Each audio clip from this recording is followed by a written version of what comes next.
Good morning, and welcome to the 42nd Annual Nashville Conference on African American History and Culture. I'm Tim Walker, the Executive Director of the Metro Historical Commission. I want to thank everyone who's in attendance today. Today's conference is jointly hosted by the Metro Historical Commission and Tennessee State University's College of Liberal Arts, and we're grateful to TSU for the continued partnership. Also want to extend our deep gratitude to the Metro Nashville Network and the Metro Nashville ITS Department for their patience and talent in making this year's virtual conference possible. So thank you. This year's conference theme is Tell It Like It Is, exploring African American public, oral, and written history in Tennessee. And we've got some wonderful sessions, presenters, and performances for you. Before we get started with the sessions, I'd like to share a few updates on our programming and projects that document and celebrate Nashville and Tennessee's rich African American history and culture. The Metro Historical Commission is currently working on 3 separate grants. The first is a $50,000 grant awarded to us from the National Park Service's African American Civil Rights Grant Program. This grant project is funding the completion of a county-wide historical context about civil rights-related resources in Nashville, the period of 1944 to 1966. Our staff completed survey work documenting excellent resources and is working with community members to gather additional history. As part of the project, we'll nominate 2 properties to the National Register of Historic Places, Clark Memorial United Methodist Church and First Community Church.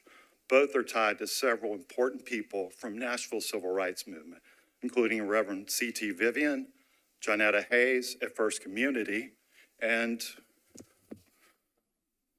at Clark, the Reverend James M. Lawson, John Lewis, Diane Nash, and James Bevel, among others, who trained and held meetings at the church that prompted the creation of the Nashville Student Movement. We'll be conducting community outreach efforts as part of our work, and we welcome those who wish to participate in the gathering of these histories to reach out to the office. As with all of our programs, please watch our social media and check out our monthly newsletter, The History Grant, for ongoing updates. A second grant, a $58,000 award from the National Park Service's Unrepresented Communities Grant Program, was awarded in late December. We'll utilize this funding to survey and document several of Nashville's Jim Crow era neighborhoods that were developed by and for African Americans. Neighborhoods we'll address include Enchanted Hills, College Hill, Haynes Heights, Gardner's Gold Coast, Haynes Manor, Haynes Mead, Hillhurst, Clintondale, and Gardner's Meadow. Additionally, we'll work with one of the neighborhoods to obtain a district listing in the National Register of Historic Places, and we'll also place a new historical marker related to the project. Finally, earlier this week, the MHC was officially notified that it was awarded a U.S. Department of Housing and Urban Development Community Project Funding Grant for $796,000. This grant covers historic building improvements to the American Baptist College campus, one of Nashville's 4 historic Black college universities, as well as development of a civil rights walking tour on campus. Staff will be working with American Baptist College administration over the next 3 years to administer the work associated with the grant. We're very excited that that's happened. Moving on from grants, several historical markers have been dedicated since last year's conference, including markers for the Centennial Park Swimming Pool, Blue Triangle YMCA, and Dr. Josie Wells. And several new markers have been approved in the last few months, including markers for Ernest Rhett Patton and modern civil rights activist in Nashville, Woodcut's Gallery, Enchanted Hills, and Edwin Stanley Temple. And so all those will be dedicated later this year. And historic zoning news, the Latham Young's Historic Neighborhood Conservation Zoning Overlay has passed public hearings with the Metro Historic Zoning Commission, Metro Planning, and only earlier this week at Metro Council. And it should be in place before the end of the month. This district and the designation of Haynes Heights in 2021 has sparked interest in potential designation of other suburban neighborhoods developed during the Jim Crow era for and by African Americans, including districts such as Haynes Manor, Gardeners Grove Coast, and Enchanted Hills. So hopefully we'll have future districts. A couple of other projects I'd like to mention that are happening in the city include the Morton Family Event, which opened last year at Grassmere, a National Register listed property owned by the city and leased to the Nashville Zoo, and the Hopewell Baptist Missionary Church in the Buena Vista neighborhood. The Morton Family exhibit shares the history of enslaved individuals and Black tenant farmers like Frank Morton and his family, who were crucial to the success of Grassmere. The exhibit is housed in the Morton family's cabin on the property at the zoo and was developed through years of research and collaboration with descendants. To date, the Morton Family exhibit has received 7 awards from the state, regional, and even national organizations, including the Tennessee Association of Museums, the Association for State and Local History, the Tennessee Historical Commission, Southeast Museums Conference, and the Association of Zoos and Aquariums. So to be sure, you should really check out the zoo's website to find more information about this exhibit. It's really worth your while. And I really want to give a special shout out to Tori Mason, the zoo's staff member who manages the Grassmere site, for championing this project. It truly wouldn't happen without Tori's urging and push, so we appreciate that. And then to finish talking about projects, do want to go back and mention the NR-listed Hopewell Missionary Baptist Church that's located in the Buena Vista district of North Nashville. As you remember, it was severely damaged in the 2020 tornado in Nashville. But thankfully, they have completed restoration, and only last fall, they had a reopening ceremony. So we're excited about that and want to congratulate them. Well, before I end and hand this over, I want to go and recognize the Metro Historical Commission members who are in attendance today. And they are our chair, Lynn Maddox, vice chair, Linda Wynn, and commissioners, Minay Bell, Don Cusick, Laura Roast, and Jerry Searcy. Davidson County historian, Dr. Carol Busey, is also with us today.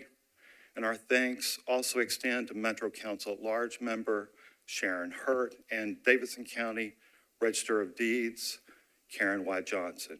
So we appreciate them attending today. And we thank you all for your ongoing support of this conference in its 42nd year, something to be proud of. And with that, I want to hand it over to Dr. Samantha Morgan Curtis, Dean of TSU's College of Liberal Arts. Good morning. I'm Dr. Samantha Morgan Curtis, and it is my honor to serve as the Dean of the College of Liberal Arts at Tennessee State University. I bring you greetings from our university president, Dr. Glenda Glover, and our provost, Dr. Robbie Melton. We are here to welcome you to a conference that began as a conversation in 1981. The Nashville Conference on African American History and Culture continues to bring together scholars and artists to study, act, and create. This year will be the first that this conference will convene without one of its primary creators. In December 2022, we laid to rest Dr. Bobby Lovett, who is one of the driving forces behind the beginning of this conference. This conference, along with all of his other writings and talks, will stand as part of his legacy. This past year, we also lost Professor Pamela Bobo, who was a stalwart contributor and proponent of this conference. This year's event, like all of the years past, must live up to their expectations and their commitment to the ongoing study of African American history in Metro Nashville. As was remarked at both Dr. Lovett's and Professor Bobo's funerals, it is always a bad time to lose a committed teacher, but now is an especially rough time to lose committed history teachers. History is the discipline that explains what has been attempted and achieved, and warns us what should never happen again. It is through the study of history that we understand what has been accomplished for us and what work has been left for us to do. Especially in this era of unprecedented technological advances, the study of history has never been more important. History is messy and nuanced, and its study should make everyone uncomfortable at times. but history must inform the blueprints we use to improve, expand, and defend our democracy. I wish to thank Metro Nashville Historical Commission, who has stood with us and remains committed to presenting this annual conference. I wish to thank all of the performers, scholars, and presenters. I hope you will join with us to continue the sharing of education. Thank you. Good morning. It is indeed an honor to be here at this 42nd annual conference of the Nashville Conference on African American History and Culture. This has been somewhat of a rough year for the planning committee in that we lost a founder in Dr. Bobby Lovett and a committee member, Pam Bobo. And with that, I would like to start with a resolution that the committee put together for Dr. Bobby Lee Lovett. Whereas Dr. Bobby L. Lovett worked tirelessly as a historian, college administrator, master teacher, and public intellectual to promote a deeper appreciation of African American history in Nashville, the United States, and in all areas of the African diaspora.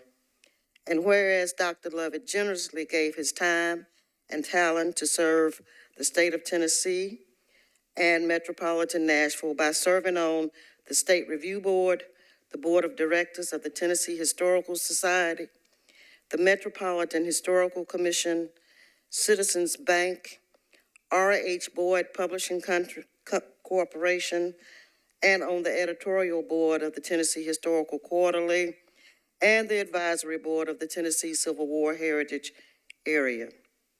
And whereas Dr. Lovett challenged all Tennesseans to embrace diversity in their identification, analysis, interpretation, and celebration of Tennessee history and its public place spaces. And whereas Dr. Lovett inspired his students, colleagues, fellow administrators to engage in work that was relevant beyond academia, encouraging them to participate in activities that would positively transform the world in which they and their children lived. And whereas Dr. Lovett was one of the founding members of the committee that created the Nashville Conference on African American History and Culture, providing leadership, energy, passion, humor, instruction, and a spirit of discernment regarding its direction and activities. Be it resolved that the Nashville Conference on African American History and Culture recognizes Dr. Bobby L. Lovett's achievements and his contributions to the study of history and education in Tennessee, recognizes his generosity and exemplary work in public spaces, a labor that spurred the Metro Nashville's evolution into a space that is more reflective of the culture of all of its citizens, recognizes that Nashville became a better place as a result of his presence at Tennessee State University and his activism in the community, recognizes that his scholarship laid the foundation for a better understanding of Nashville's African American history as it demonstrated how the experiences of African Americans informed and influenced the city's development from the 18th century territorial settlement to a modern southern city, expresses its sincere appreciation and gratitude for the work he so faithfully did, and pledges to continue to build upon the example he has set for us as a devoted colleague, dedicated pursuer of truth, and a much valued friend. And I would like to say that his family, part of his family, his wife, Luetris Lovett, and his daughter, Lee Lovett, are here with us today. As I mentioned, we lost committee member Pamela Bobo as well, and the committee did a resolution for her. Whereas Pamela Lane Bobo worked tirelessly as a historian, college professor, and public intellectual to promote a deeper appreciation of African American history in Nashville, the state of Tennessee, the United States, and in all areas of the African diaspora. And whereas Professor Bobo has generously given her time and talent to serve the state of Tennessee and the Metropolitan Nashville as a commissioner of the Metro Historic Commission and Tennessee History Day, challenging them to become more diverse in their identification, analysis, interpretation, and celebration of Tennessee history and its public spaces. And whereas Professor Bobo has inspired her students, colleagues, and members of the North Nashville community to engage in work that was relevant beyond academia, encouraging them to participate in activities that would positively transform the world in which they and their children lived. And whereas Professor Bobo was an active member of the Nashville Conference on African American History and Culture, providing leadership, energy, passion, humor, instruction, grace, style, and a spirit of discernment regarding its direction and activities for almost 20 years. Be it resolved that the Nashville Conference on African American History and Culture Planning Committee recognizes Pamela Lane Bobo's achievement and her contributions to the study of history and education in Tennessee, recognizes her generosity and exemplary work in public spaces, a labor that contributed to the Metro Historic Commission, continues evolution into a space that is more reflective of the culture of all of its citizens, recognizes that her dedication to teaching the history of Tennessee at Tennessee State University has contributed to generations of students understanding the rich and complicated history of people, places, and events in the volunteer state, recognizes her service on the Social Studies Standard Review Committee, where she worked tirelessly to ensure that public school students would learn about some of the important chapters in Tennessee's civil rights movement, such as Fayette County's Tent City, the integration of Clinton High School, and the Nashville sit-ins. Recognizes that Nashville became a better place as a result of her presence at Tennessee State University and activism in the community. Expresses his sincere appreciation and gratitude for the work she faithfully did and pledges to continue to build upon the example she has set for us as a devoted colleague, educator, mentor, and a much valued friend. It was indeed a rough year for this committee. I would also like to thank Gloria McKissick, who is a longstanding member of the committee. She is not able to be here today, but she was one of the conference conveners for many years. I would also like to recognize the Planning Committee for their personal donations to fund 2 Tennessee History Day scholarships. The scholarships will be awarded to the best student project related to African American history at both the junior and senior levels of state competition. Just like Metro Historical Commission, the Tennessee Historical Commission has also listed several properties in the National Register of Historic Places.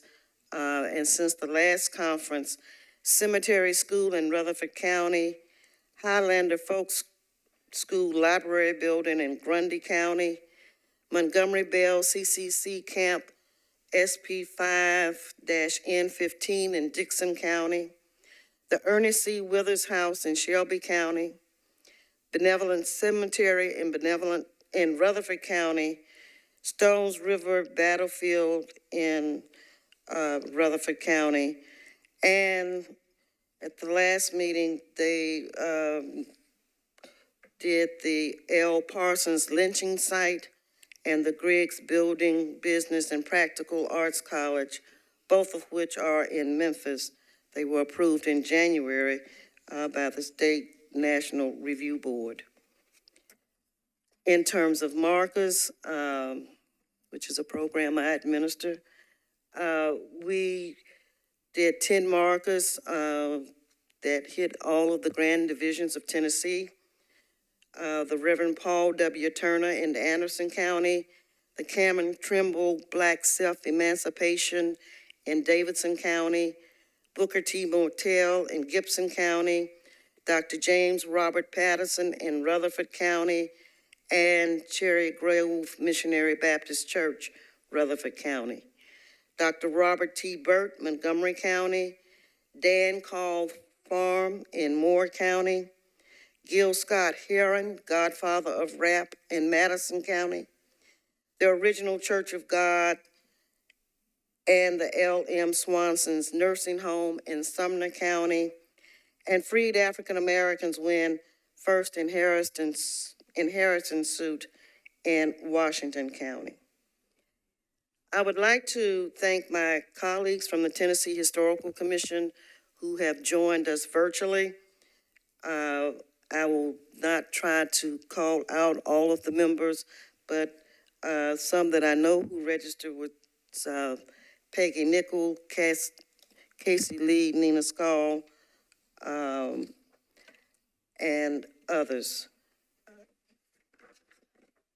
And I would also like to recognize that the state historian, Dr. Carol Van West, is a part of the viewing audience today.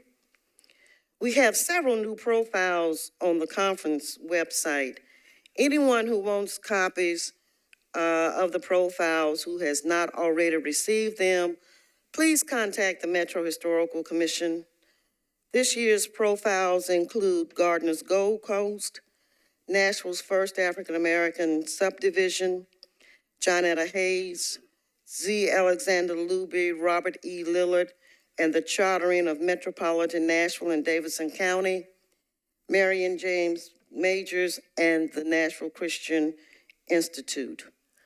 Again, I would like to thank the conference committee, and just let me call those names: Dr. Joel Dark, Tennessee State University, Caroline Eller, Metropolitan Historical Commission, Dr. K.T. Ewan, Tennessee State University, Dr. Elizabeth Johnson, Tennessee State University, Gloria McKissick, retired professor, Tennessee State University, Jamal Sheets, Fisk University, Sharon Hall Smith, Tennessee State University, Tim Walker, Metropolitan Historical Commission, and co-chair Dr. Lee Williams, Tennessee State University.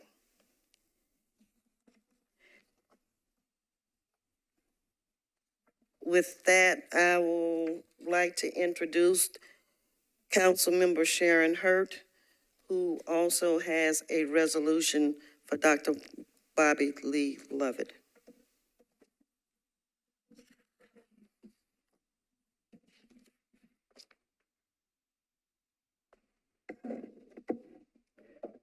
Good morning, and thank you, Dr. Nguyen. I want to congratulate Tennessee State University College of Liberal Arts and the Metropolitan Historical Commission on this 42nd anniversary of its Nashville Conference on African American History and Culture. Mr. Walker, Dr. Nguyen, Dr. Williams, Mrs. Lovett, guests, ladies and gentlemen. I am so proud to be able to present this resolution on behalf of the Metro Council as it passed in a resolution with all members signing on and co-sponsoring the resolution. A resolution honoring the life of Dr. Bobby L. Lovett and recognizing his outstanding leadership and many accomplishments as Professor Emeritus at Tennessee State University. Whereas Dr. Bobby Lovett passed away on December 23rd, 2022, he was a champion for the history of civil rights in Nashville and the United States. And he had the desire to spread the word of this history to his students and to the masses. Dr. Lovett was a scholar, and a gentleman who advanced Tennessee State University's reputation as one of America's best historic Black universities. And whereas Dr. Lovett was Tennessee State University Professor Emeritus and prominent author and scholar of African American history. Prior to publishing a book on African American history in Nashville, Dr. Lovett also co-founded the planning committee for the Nashville Conference on African American History and Culture, the conference in which we celebrate today. Whereas Dr. Lovett was a longtime professor and administrator in higher education, a lifelong learner, teacher, and mentor. He was well known and respected in his profession. Dr. Lovett was not only a pillar in the Tennessee historical community, he was also a civically engaged leader in the Nashville community throughout his life. Dr. Lovett talked and wrote about subjects that had national significance, but always related them to Nashville. And whereas Dr. Lovett authored 8 books, most on Black history in Nashville and Tennessee, he acted as a historical advisor, as a member of various boards and commissions in the city and state. Dr. Lovett also served as historian for his longtime church, First Baptist Church, Capitol Hill in Nashville. And whereas Dr. Lovett started his career in his hometown of Memphis, Tennessee, teaching in the public school district, a job he took after attending college and graduate school in Arkansas. He became a professor at Tennessee State University in 1973, where he taught and eventually became dean of the College of Arts and Sciences until retiring in 2010.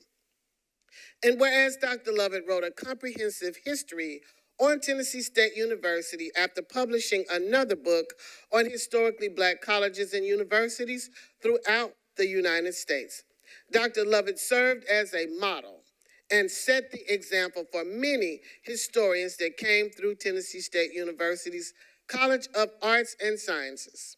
And whereas Dr. Lovett was a deeply devoted man, husband, and father, it is fitting and proper that the Metropolitan Council recognize Dr. Bobby L. Lovett for his many years of dedicated service to Tennessee State University and to the Nashville community at large, as well as the entire state of Tennessee. Now, therefore, be it resolved by the Council of the Metropolitan Government of Nashville that this resolution shall take effect from and after its adoption, the welfare of the Metropolitan Government of Nashville and Davidson County requiring it. Thank you. It gives me great pleasure now to introduce our mayor, the 9th mayor of Metro Nashville, Davidson County, John Cooper. Hello, I'm Mayor John Cooper. I'm here to welcome you to the 42nd Annual Nashville Conference on African American History and Culture. And I'd like to thank the Metro Historical Commission, Tennessee State University, and all the committee members for your work. African American history is Nashville's history. And I'm grateful to everyone who's part of this conference for promoting and preserving that legacy. For over 4 decades, this conference has brought together historians, educators, students, and other individuals to blend information and cultural enrichment. Over the years, historians and genealogists have highlighted pivotal moments and characters in our history and shared important research to inform generations about the achievements of our city's African American leaders and institutions. At this year's conference, I hope you learn something new and grow in appreciation for our leaders of the past and dream of an even brighter future. Now, my office is working hard to create an even more diverse and inclusive Nashville through projects like the Darrell S. Freeman Incubation and Innovation Center at Burris Hall at Fisk University. Just a few months ago, Metro Council approved our $10 million plan to help fund this new business incubator and I want to thank Nashville's oldest HBCU, Fisk University, for their partnership. Built in 1954, Burris Hall was previously listed on Historic Nashville Incorporated's 2019 Nashville 9 list of endangered historic properties, and it sat empty for 30 years until now. Soon it will be a space where emerging business owners can access resources, make connections to investors, take classes, and sharpen their skills. I believe this initiative will help bring the opportunity of Nashville to communities that haven't fully benefited from our city's growth and helped disrupt generations of underinvestment in our Black community by inspiring the creation of new businesses. The center will be named after Darrell Freeman, a beloved businessman, entrepreneur, and community leader. He was an inspiration to so many and an important mentor to countless young entrepreneurs across Nashville. I'm very proud that we can honor Darrell's lasting legacy in Nashville by naming this important center after him. As Darrell would often say, people need to be inspired, encouraged, and provided resources. And today I invite you to gain inspiration, encouragement, and knowledge from the presentations. And I challenge you to use that same inspiration, encouragement, and knowledge to help build an even brighter, stronger tomorrow. Thank you. Good morning and welcome again. My name is Dr. K.T. Ewing, and I'm an Associate Professor of History at Tennessee State University, and I'm a current member of the Planning Committee for the Nashville Conference on African American History and Culture. You just heard about Ms. Pam's role as our former co-convener. She always told me I'd be next, but I wish it wasn't so soon.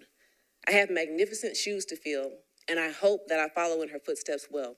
Again, thank you for joining us. Our first session is presented by Dr. Tiffany Moman, a public historian and assistant professor at Sewanee, the University of the South. She is also a fellow Memphis native, and if you know anything about us, we have to mention that everywhere, especially when we're in Nashville. Dr. Moman has years of experience in preserving community histories. Her work has taken her throughout the Southeast, organizing community-based history preservation projects. Dr. Moman is the founder and co-director of the Black Craftspeople Digital Archive, a Black digital humanities project that centers Black craftspeople, their lives and their contributions to the making and building of America. Throughout her career, Dr. Moman has lectured on the subject of Black craftspeople at organizations such as the Colonial Williamsburg Foundation, the Museum of Early Southern Decorative Arts, Winterthur Museum and Gardens, the Daughters of the American Revolution, and many others. And now, please enjoy her presentation entitled, Black Placemaking on the Tennessee Landscape.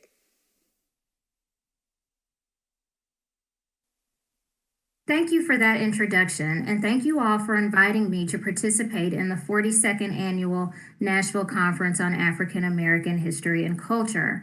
I've titled today's talk, Building Community, African American Placemaking in Tennessee. And I want to begin first with this image taken July 6th, 2020. This is a photograph of Ronald Watkins standing before the ashes of the circa 1920 Canaan School, a Rosenwald school for African American children in Murray County, Tennessee.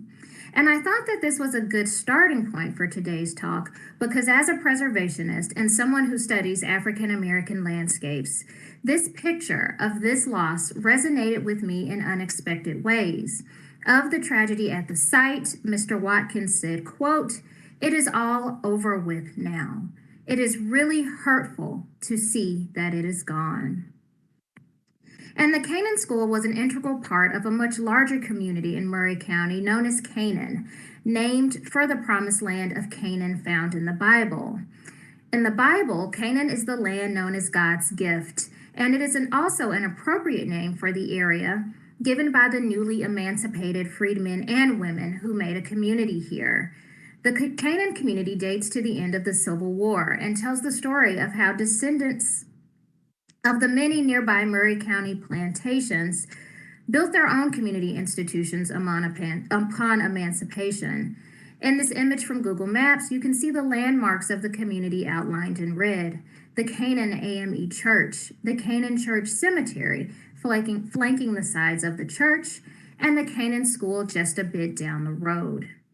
The land for the church was donated by a freedman in 1865, and for many years, the Baptist, Methodist, and Presbyterian congregations used the same building. The burials in the cemetery date to the late 1880s, and so the Canaan community speaks directly to the practice of African American placemaking as defined by historian Angel David Neves.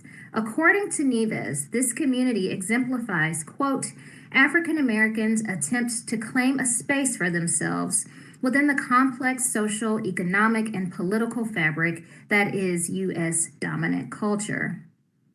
And when I thought about what I might speak on today, I really thought about my drives through the back roads of Tennessee, the rural areas of Tennessee. And I am constantly out and about looking for Black churches, schools, cemeteries, and lodges. And as you know, I titled this talk, Building Community, African American Placemaking in Tennessee. And what I meant by that was both building the physical community, so the buildings and the structures, but also building the bonds of community between residents. So today I want to virtually take you to a few of my favorite Tennessee places that represent African American placemaking. And so our first stop is Alexandria, Tennessee. And again, we have the same pattern of placemaking previously seen in the Canaan community of Murray County. And all of the landmarks of this community, the church, the lodge, the school, and the cemetery, were within walking distance to each other.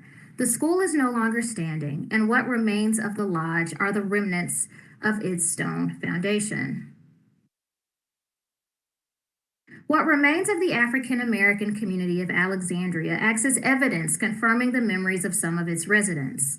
On screen is an excerpt from Dr. W.E.B. Du Bois's 1903 book, The Souls of Black Folk, from the chapter titled Of the Meaning of Progress.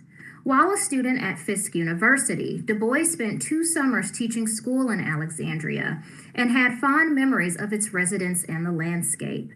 Du Bois wrote, quote, Cuddled on the hill to the north was the village of the colored folks who lived in 3 or 4 room unpainted cottages, some neat and homelike and some dirty. The dwellings were scattered rather aimlessly, but they centered about the twin temples of the hamlet, the Methodist and the Hardshell Baptist churches. These in turn leaned gingerly on a sad colored schoolhouse. For 2 summers I lived in this little world. It was dull and humdrum. I have called my tiny community a world, and so its isolation made it. And I want to take a moment to show you a few scenes from the Black side of the cemetery in Alexandria. The day I visited the cemetery, the local parks cleanup crew was using the Black side of the cemetery to burn brush. I immediately thought about the desecration of African American burial spaces and how that fire was set alight on top of graves of African Americans who had once called Alexandria home. A series of respiratory illnesses swept through Alexandria in 1919 and claimed the life of Bessie Dowell, whose grave marker is on the top right of the screen. She passed away from tuberculosis at the young age of 29. Her husband, Virgil Dowell, provided the information on her death certificate. The Dowell family is prominently featured in Du Bois's The Souls of Black Folk, as Du Bois noted that he liked to stay with them in their home while he worked as a teacher in Alexandria. And the marker in the middle belongs to Pearl Moore. She was born into the Eddings family, who was also mentioned in Du Bois's book. Pearl passed away from the flu, which was more than likely what was known at the time as the Spanish flu. And the grave marker on the far left belongs to Julia Berry, who was born enslaved in Virginia in 1843 and passed away in 1919. Her death certificate listed the names of her parents as unknown. Inevitably, when I began looking into placemaking in these communities and looking for institutions that community members built, I always look into the lives of the residents, the people who walked, lived, learned, and worshiped in these spaces before I arrived. I often wonder what life was like for them, and in this instance, Du Bois's words shed light on what he described as, quote, this little world. And our next stop is Murfreesboro, Tennessee, at the historic Freedmen's community known as Cemetery. The cemetery community covered a large expanse of land on which the Battle of Stones River was fought from December 31st, 1862 through January 2nd, 1863 during the Civil War. Prior to the war, this area comprised a mix of plantations and smaller farms. As agricultural production resumed after the war, African Americans began working the land as freed people. Over the decades, many African Americans became landowners, and two settlement clusters emerged, known as the Cedars and the Bottoms. 3 churches and a school located in these clusters gave the larger community stability and a distinctive identity. After Congress authorized the creation of the Stones River National Military Park in 1927, the War Department selected approximately 325 acres of land near Stones River National Cemetery as the park's location. Although several landowners protested the taking of their properties, most of the African Americans residing in the Cedars were displaced between 1929 and 1932 when the park opened. Traces of the historic community are discernible in Stones River National Battlefield, but the remaining historic buildings, structures, and sites associated with the cemetery community are located outside of the national park. In 1929, when the War Department began purchasing land for the national park, the inventory of improvements for properties in the Cedars listed 17 houses, 3 cabins, 9 barns, 1 smokehouse, 1 chicken shed, 11 miscellaneous sheds, 5 wells, 730 fruit trees identified as peach or pear, 1,000 blackberry vines, 200 grapevines, 2 churches, and 1 store. And today, none of these buildings and spaces remain. And if you look at the map on the left side of the screen, you can see the plots and the land ownership there outlined in white. And the black and white image on screen is the King family.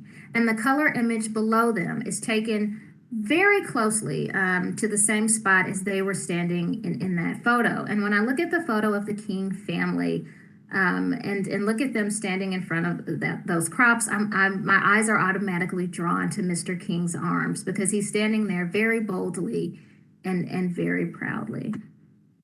And I want to talk about a community a little closer to Suwanee, the university where I work, and that is Beersheba Springs in Grundy County, Tennessee.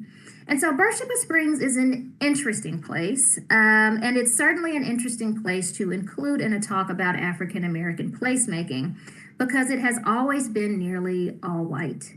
But I have included Beersheba Springs as an example of African American placemaking in the form of building community bonds between people. Beersheba Springs was a resort town founded by John Armfield, the well-known slave trader, in 1854. And Armfield brought with him nearly 100 enslaved individuals who labored to build the town. After the Civil War, the area remained a resort town, but those visiting would need cheap labor to work as servants, domestics, and nannies.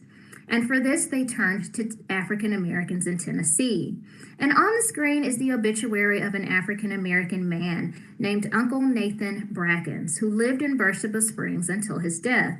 The second line of the obituary reads that he was the only Black resident of Beersheba Springs when he died in 1911. What emerges in the research of Beersheba Springs is that African Americans traveled from cities such as Nashville to work in those previously mentioned industries.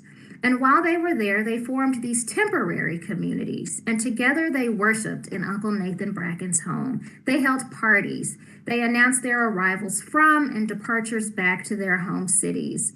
And a close analysis of these newspaper clippings from the Nashville Globe revealed that often it's the same African American people returning to Beersheba Springs summer after summer, reigniting their communal ties and caring for each other in this home away from home. Another community close to Suwanee is the St. Mark's community. And if you're looking at the overhead shot on screen, the red star to the left of the screen is the center of the campus of Suwanee, the University of the South. And the star near the bottom right of the screen, right there at Palmetto and Magnolia Avenues, was the location of the St. Mark's community. And so this area of Suwanee, just south of the university, was originally known by whites as the Bottoms, as Negro Town, and Happy Hollow. And after 1945, St. Mark's, after the segregated Episcopal Mission Church that was built in this neighborhood. However, Black residents knew where they lived simply as Swanee. These community members left behind stories of their experiences, including newspaper articles detailing the sports pursuits of the Swanee Black Tigers football and baseball teams.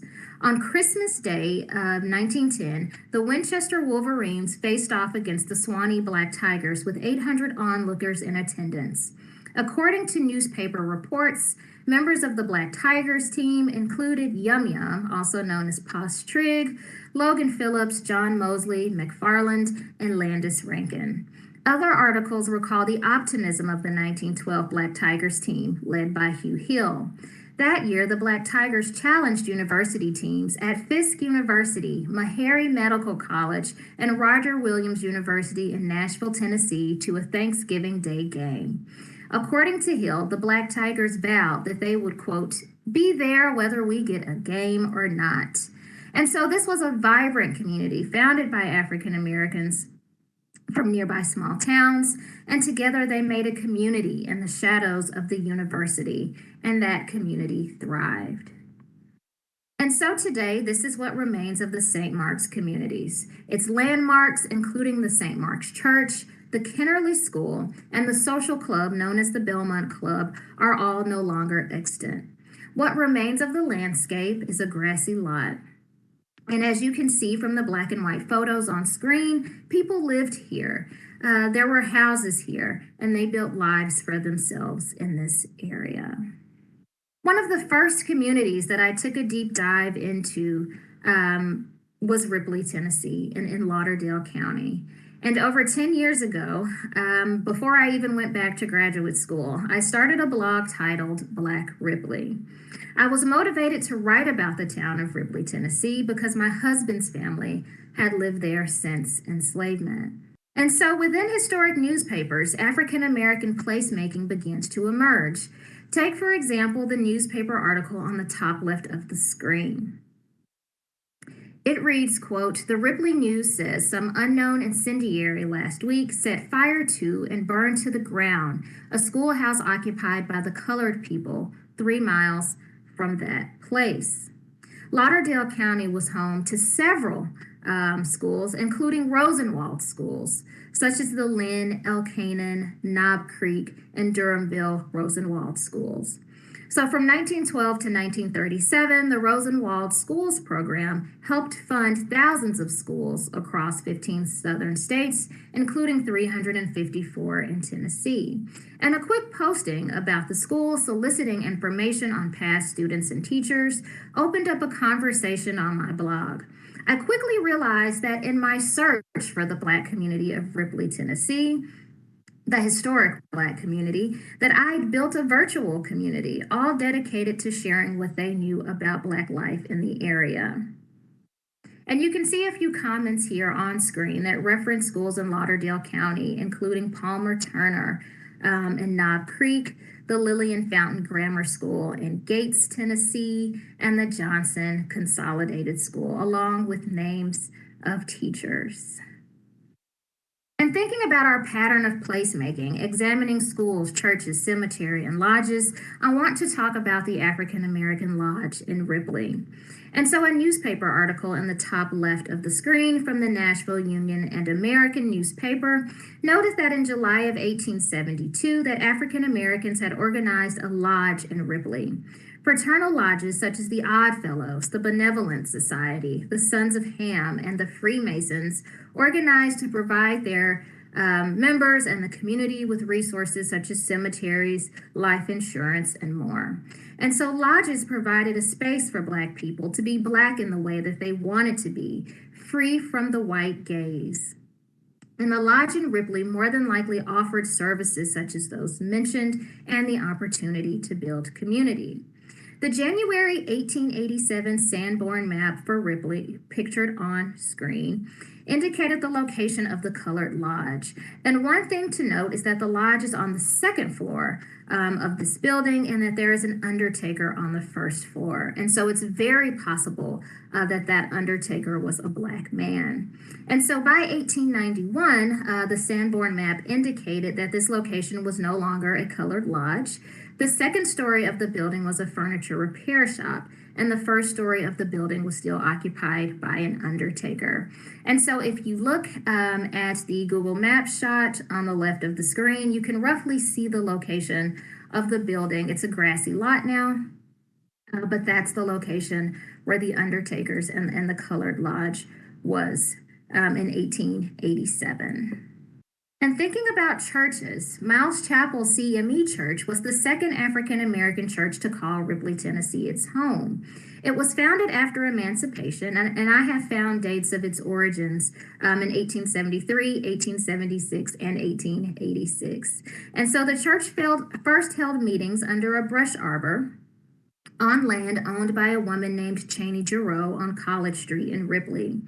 A location for the church was soon secured on Elm Street near College Street, but when the railroad came to Ripley, the church had to be relocated.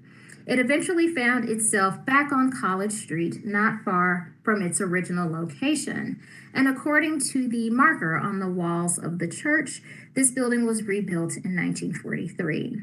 And so the church also operated as a gathering place for the community, hosting midwifery classes and more. In 2016, the building was demolished. Mold had taken over the building and the repair costs were too high. In 2017, a community garden was started in this location. And you can see an image of Miles Chapel in 2013, and you can see what the lot looked like there in 2016, prior to the establishment of the community garden. And I also want to talk about Canfield Cemetery. The brick post outside of Canfield Cemetery noted that it opened in 1893, but records indicate that it is much older than that. And so Canfield is the African American cemetery in Ripley, and it contains the burials of generations of Ripley's Black citizens dating to emancipation and possibly earlier. And I want to highlight the grave marker on the bottom right of the screen for Cheney Giroux, who I previously mentioned provided space for the Miles Chapel CME Church. She was a founding member of that church. In addition, she was from the Georgetown area of South Carolina and was a member of the Gullah Geechee community, and she spoke Gullah. After the war, she moved to Lauderdale County, Tennessee, and settled in Ripley, and she owned several properties. And her marker describes her as, quote, deeply religious and a successful businesswoman. And you can't talk about a city like Ripley without talking about the Black Business District. And that Black Business District was known as the Hole. And so this area was demolished in the 1990s. It would have roughly been the area to the right in this picture that you see that now looks like a parking area, a stone wall, and a grassy lot. Anytime I mentioned this area to descendants, they told so many stories. And on the left is a painting completed in 1991 of what that area looked like. And this business district included businesses like the Jitterbug Cafe and the Halliburton Hotel. Black musicians, I was told stories about teenagers sneaking into the bars and sneaking into parties. Black musicians traveling through playing the nightclubs. The annual Labor Day homecoming for the Black community brought home all of those community members who had left for cities like Detroit and Chicago during the Great Migration. And when they returned home, they'd of course all visit the Hole. And a few descendants shared memories with me. One said, quote, we moved to Michigan in 1954, but growing up, we never missed returning on Labor Day to Ripley, Tennessee. Those days are the highlight of my childhood. The parade, hanging out in Rice Park, and so many memories. My grandparents often told me of stories of going to town for Labor Day. Another community descendant said, quote, oh, how I remember Labor Day in Ripley and all its events. By far, the parade was the biggest event, but we simply cannot forget the whole. The whole consisted of a number of cafes and juke joints. Of course, we were not allowed to go there until we were of age. Some of you may remember circling through again and again just to see who you could see, looking at all of the out-of-town license plates. And so my goal for this presentation was to briefly share information and examples of African American placemaking in Tennessee. I wanted to take you to these places as best I could virtually. And so through these examples, we can see the role African Americans played in shaping the American landscape and claiming space for themselves. Each of these locations offers evidence to help us understand the African American experience in our state. What remains of some of these communities is nothing more than photographs, memories, and newspaper clippings. But the buildings that remain on some of these landscapes stand as physical legacies of the presence of African Americans in a world designed to limit those legacies. The act of placemaking allowed these communities to put down roots, to educate their children, to worship their God. Historians such as Robin D.G. Kelly and Armstead Robinson both argue that after decades of oppression, African Americans responded through their own unique form of resistance and shaping everyday places and spaces, and that resistance was placemaking. That resistance was also forming schools shortly after emancipation, which laid the first foundation for universal public education in the South. That resistance was forming cities such as Tent City in Fayette County, Tennessee, created when African Americans were forced off the land they farmed as sharecroppers for registering to vote in 1960. And in the words of historian Angel David Neves, quote, "Black people across time and location have sought to create space in American society in a way that both reflected their community ethics and asserted their right to exist in a society that rejected their equality and citizenship." And so if you find yourselves traveling the back roads of Tennessee, please remember the African American tradition of placemaking and community building that took place on landscapes throughout our state. Thank you.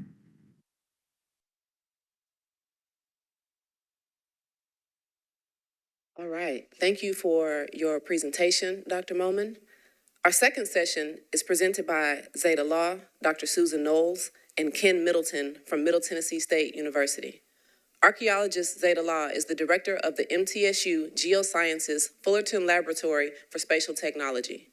She uses geographic information system technology to link historic data to places on the ground. Law is particularly interested in elevating the visibility of Tennessee's African American archaeological landscape.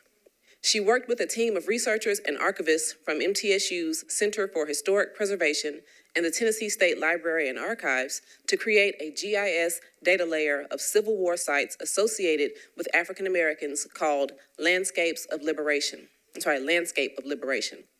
Her presentation co-authors and research collaborators are Dr. Susan Knowles, a Digital Humanities Research Fellow at MTSU's Center for Historic Preservation, and Ken Middleton, an Associate Professor and Digital Initiatives Librarian at MTSU's Walker Library. Dr. Susan W. Knowles holds a Master of Arts in History of Art from Vanderbilt University, a Master of Library Sciences from George Peabody College, and a PhD in Public History from Middle Tennessee State University.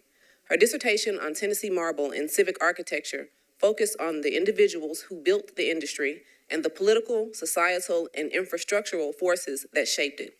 As a digital research fellow at MTSU's Center for Historic Preservation, Dr. Knowles collaborated on digital history projects including Shades of Gray and Blue, Reflections of Life in Civil War Tennessee, Trials, Triumphs, and Transformations, Tennesseans' Search for Citizenship, Community, and Opportunity, and Landscape of Liberation, the African American Geography of Civil War Tennessee. Ken Middleton has been a library at MTSU Library since 1993 with a focus on history collections and services. He was co-PI of an IMLS grant in 2005 through 2008 that developed Volunteer Voices, a digital collection with content from institutions throughout the state. He has continued similar collaborative work with MTSU's Center for Historic Preservation on such digital projects as Southern Places, including photos of rural African American churches, and Trials, Triumphs, and Transformations. His current research focuses on the contributions of Tennesseans to the Defender Junior, a page for children in the Chicago Defender newspaper that began in 1921. Let's listen now to their presentation, Mapping Tennessee's Rural African American Communities, a digital prototype, after which we'll take a short break. Hello, I'm Zeta Law from Middle Tennessee State University. Today, my MTSU colleagues and I are presenting a research project to identify and locate post-emancipation African American communities in Tennessee up to around 1930. The research team, which includes public historian Dr. Susan Knowles from the Center for Historic Preservation, digital librarian Ken Middleton from the Walker Library, and myself, an archaeologist and geospatial historian from the Department of Geosciences, all bring different skill sets, resources, expertise, and perspectives to this effort. But first, we want to acknowledge our community partners across the state, who are often members of the descendant population, and who graciously shared their insights, research, and primary sources, and often volunteered as field visit guides. Our different backgrounds and perspectives mean we interrogate sources and locations differently, viewing the evidence and places through the lens of our own experience, knowledge of history, and cultural upbringing, which is why we named the project Places, Perspectives.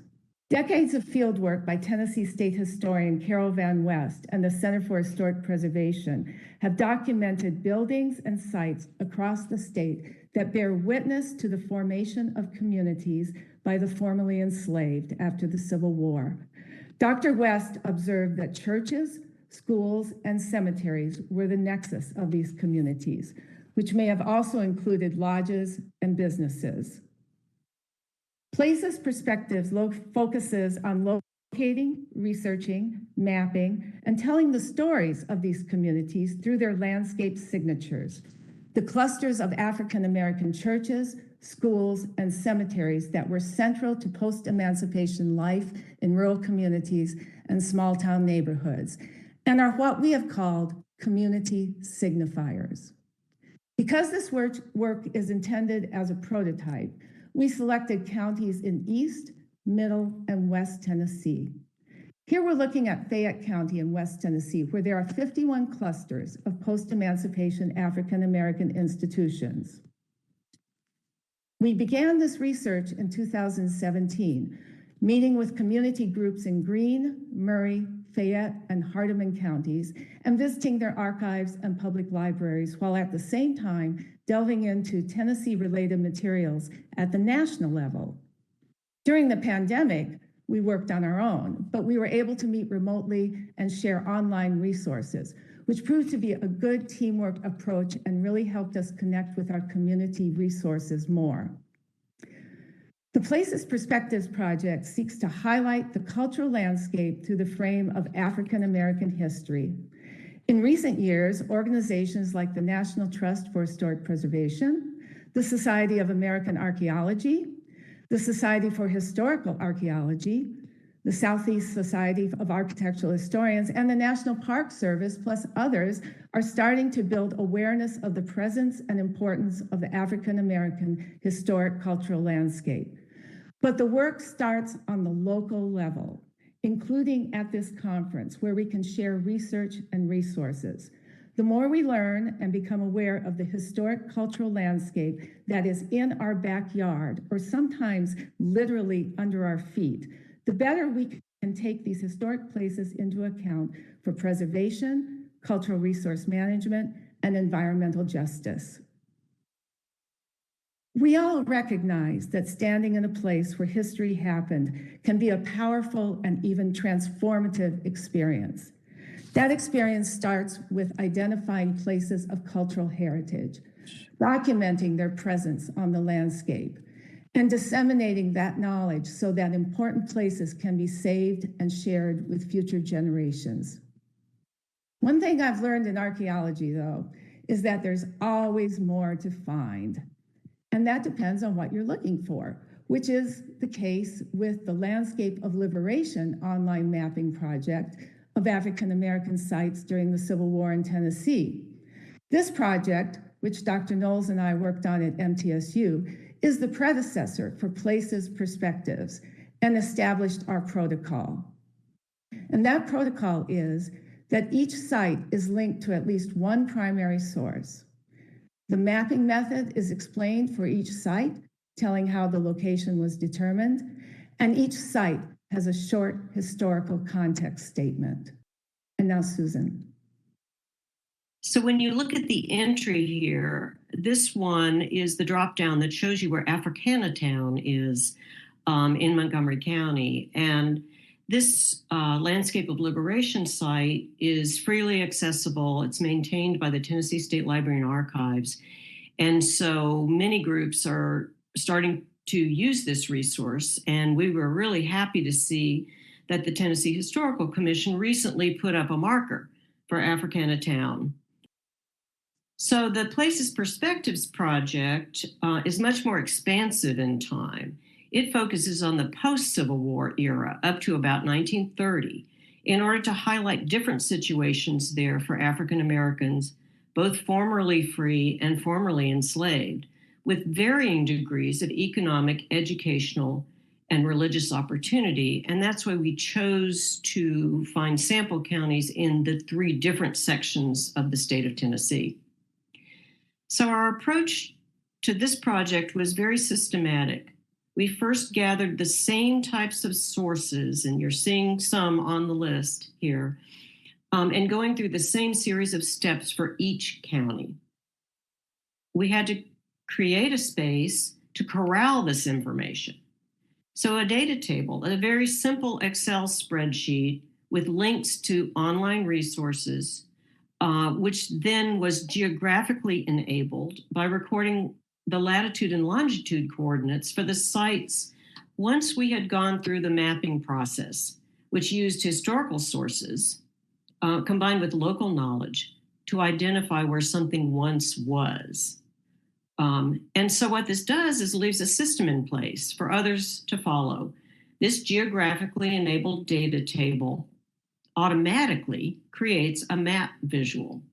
So here, you're seeing how this works. And best practices mean honoring the source. So using the exact spelling that came from the primary source, being aware of the location and intention for why that source was created, including the mapping method. And so explaining how we concluded this was the correct location. And always including at least one primary source link that would lead you then to the evidence we used. Ken. Hello, I am Ken Middleton, the Digital Initiatives Librarian at MTSU's Walker Library. I'll be giving an overview of sources that we have used in documenting and mapping schools, cemeteries, and churches. You can also use many of these resources for your own research into the history of specific communities and counties. The Tennessee State Library and Archives offers access to numerous county-wide maps, particularly from the 1920s and 1930s, like this one on the right for Hardeman County, that are very helpful in locating schools and other properties.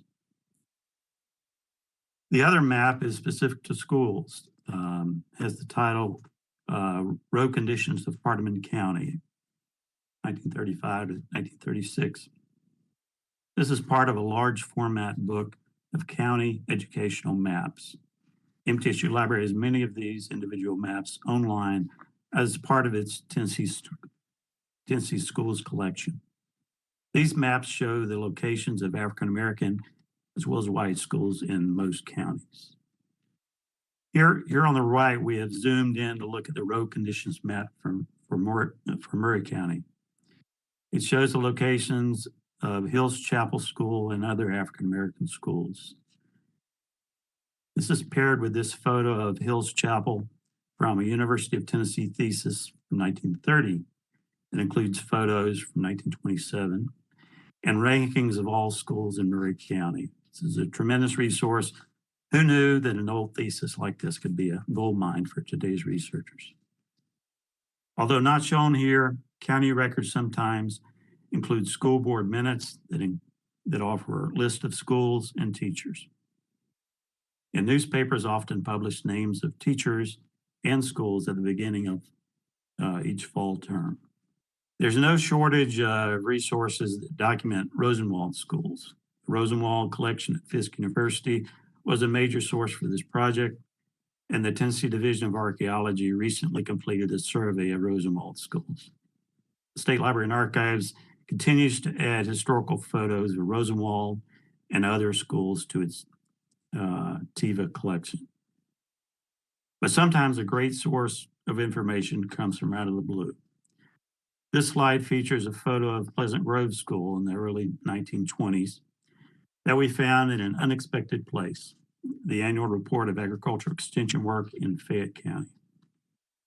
It is paired with a screenshot of the same school from Google Maps Street View. We also used Google Maps extensively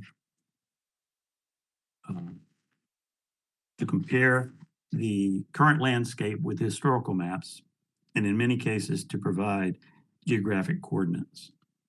Turning now to cemeteries, we cannot stress enough the importance of community, from collections held in community libraries and county archives to the community historians and genealogists who know the locations of even the smallest or most remote cemeteries.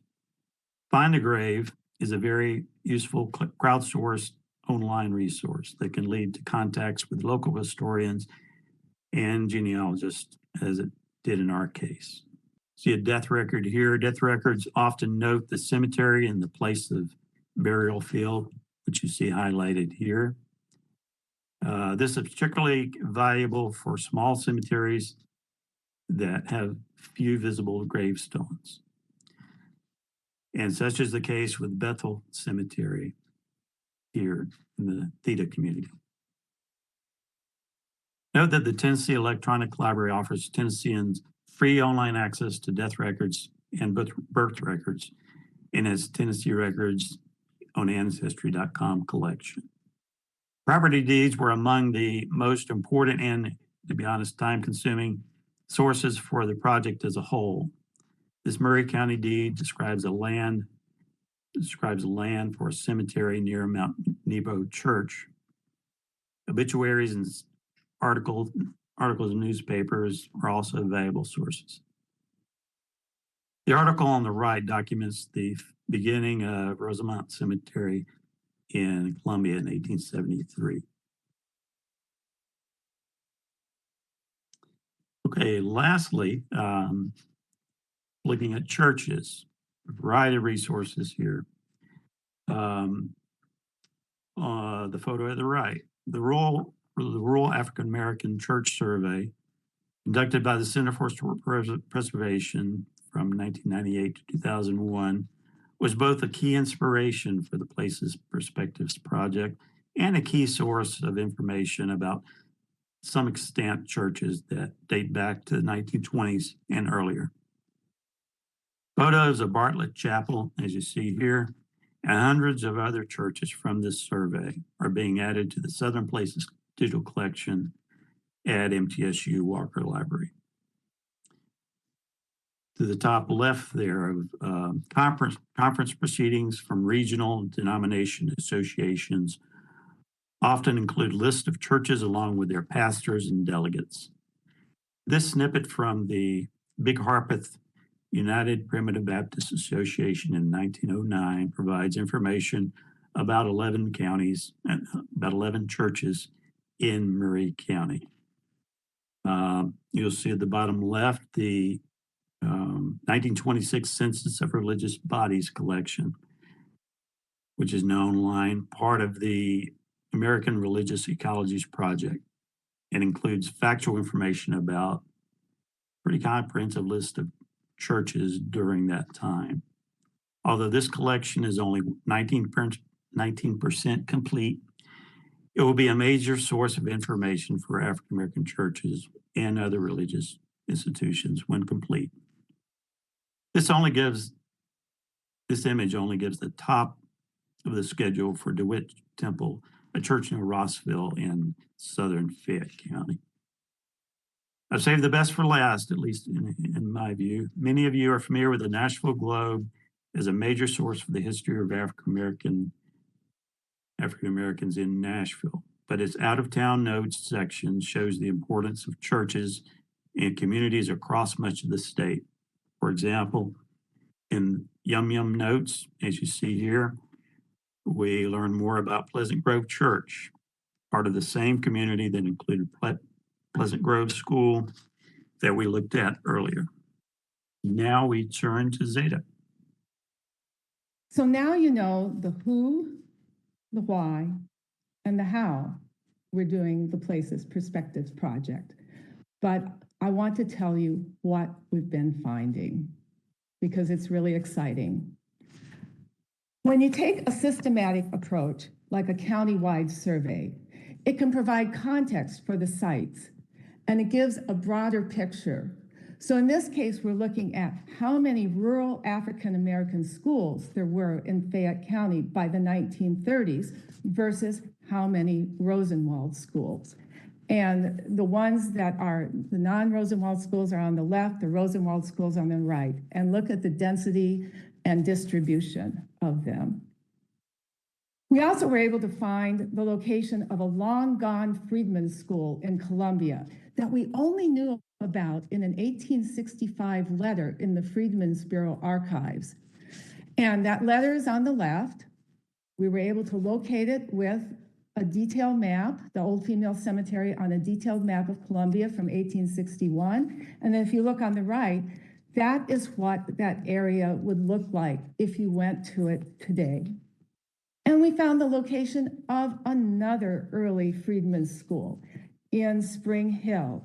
And you just take a minute and look at the diary of Henry Eddy, a Methodist minister who taught in the Freedmen's Bureau schools in Spring Hill, Tennessee. He goes through his trials of looking for, of having a schoolhouse in an open cowshed, and then finally getting it into a public school building in Spring Hill Academy. And we're so grateful for this source because it's in the Murray County Archives. And this one I think is really exciting. We were able to identify an early location like this Presbyterian church sponsored school in Columbia, where there still might be archeological remains. This site is on public land in the city park. So on the left, we see where it's documented in an 1870 newspaper report. We're able to find that location on an 1878 map. And here's the same location, aerial imagery today, showing that it's part of a park and potentially has intact archeological remains there.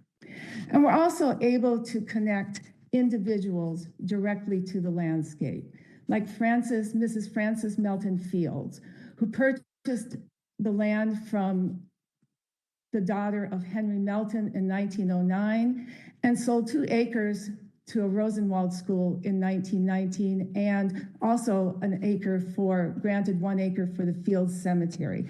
And you can see her picture on the left, and then that area on a hand-drawn map from one of our local community historians who shared this with us. So that is connecting individuals directly to the landscape and the cultural landscape that they helped shape. And I'll turn it over to Susan now. So how best to convey these locations, stories, and documentation? We believe an interactive map is the most direct way. A story map can tie a narrative to a series of places. And what we're showing you here is the opening page for this project. So you would you would start here, and then you've got 2 possibilities. You can either click directly on a county on the map, in this case, Murray County, or you can go up to the top of the page and click down. So here's the beginning of the Murray County story map. And so browsing down, you've got several opportunities to find different parts of the story. You can either browse directly down like this, or you can pick a section. So here we have a narrative on the left. On the right, you have these identified clusters. So if you choose one, in this case, theta, it gives you a little short description of the importance of that place. So here's the drop down then for theta. And what we're showing you is a photograph of a 1939 Rosenwald School class at Theta School. And you'll see over on the right the little emblem, for a little school symbol. You can click on any of those highlighted links, they're live links, and here you are at the Tennessee State Library and Archives Virtual Archives, looking at a 1941 black and white from the Tennessee Department of Education archives that's held by the State Library. So you can see how this works. The moving from one part to one part, we hope intuitively will open up worlds of exciting new discoveries. So a story map that we've just looked at is an electronic resource. So every one of those links to a primary source must be available somewhere online. And many are, as we've just looked at, the Tennessee State Library and Archives, but many are not. And so to supplement the sites, we created a companion digital collection, and that's what you're looking at here. It's also called Places Perspectives. But it's a standalone project. It contains more than 500 digitized primary sources.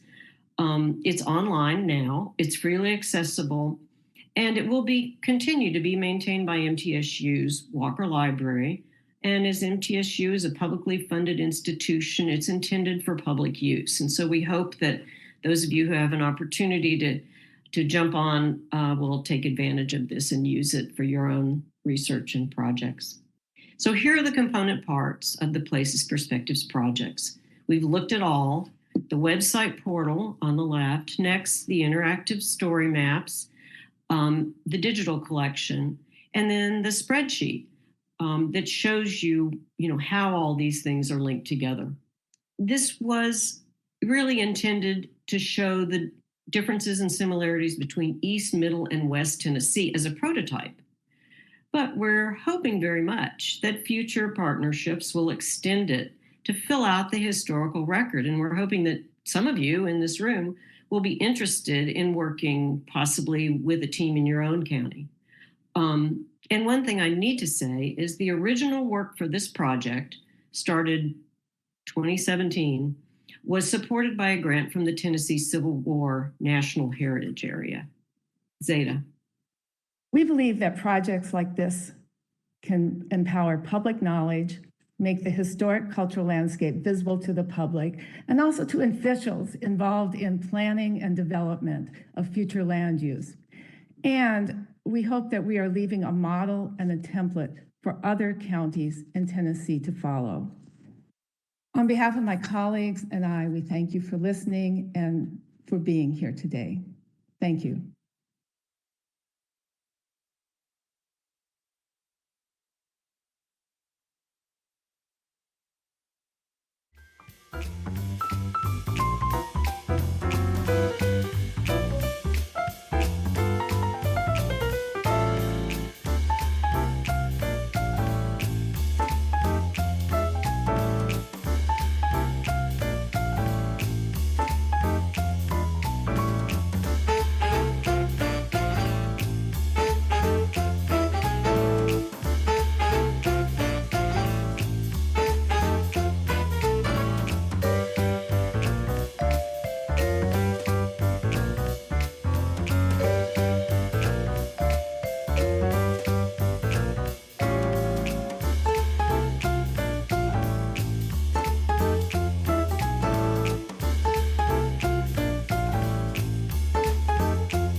All right, welcome back.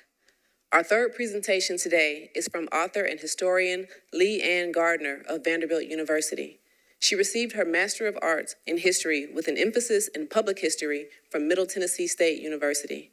She developed an interest in documenting African American history during her time at the Center for Historic Preservation at MTSU, both as a graduate student and later as a staff member. Gardner spent over a decade documenting African American benevolent and fraternal groups and their cemeteries in Tennessee. Her book, To Care for the Sick and Bury the Dead, African American Lodges and Cemeteries in Tennessee, was released by Vanderbilt University Press in February 2022. Here now is her presentation, To Care for the Sick and Bury the Dead, Tennessee's African American Lodges and Lodge Cemeteries. Please enjoy.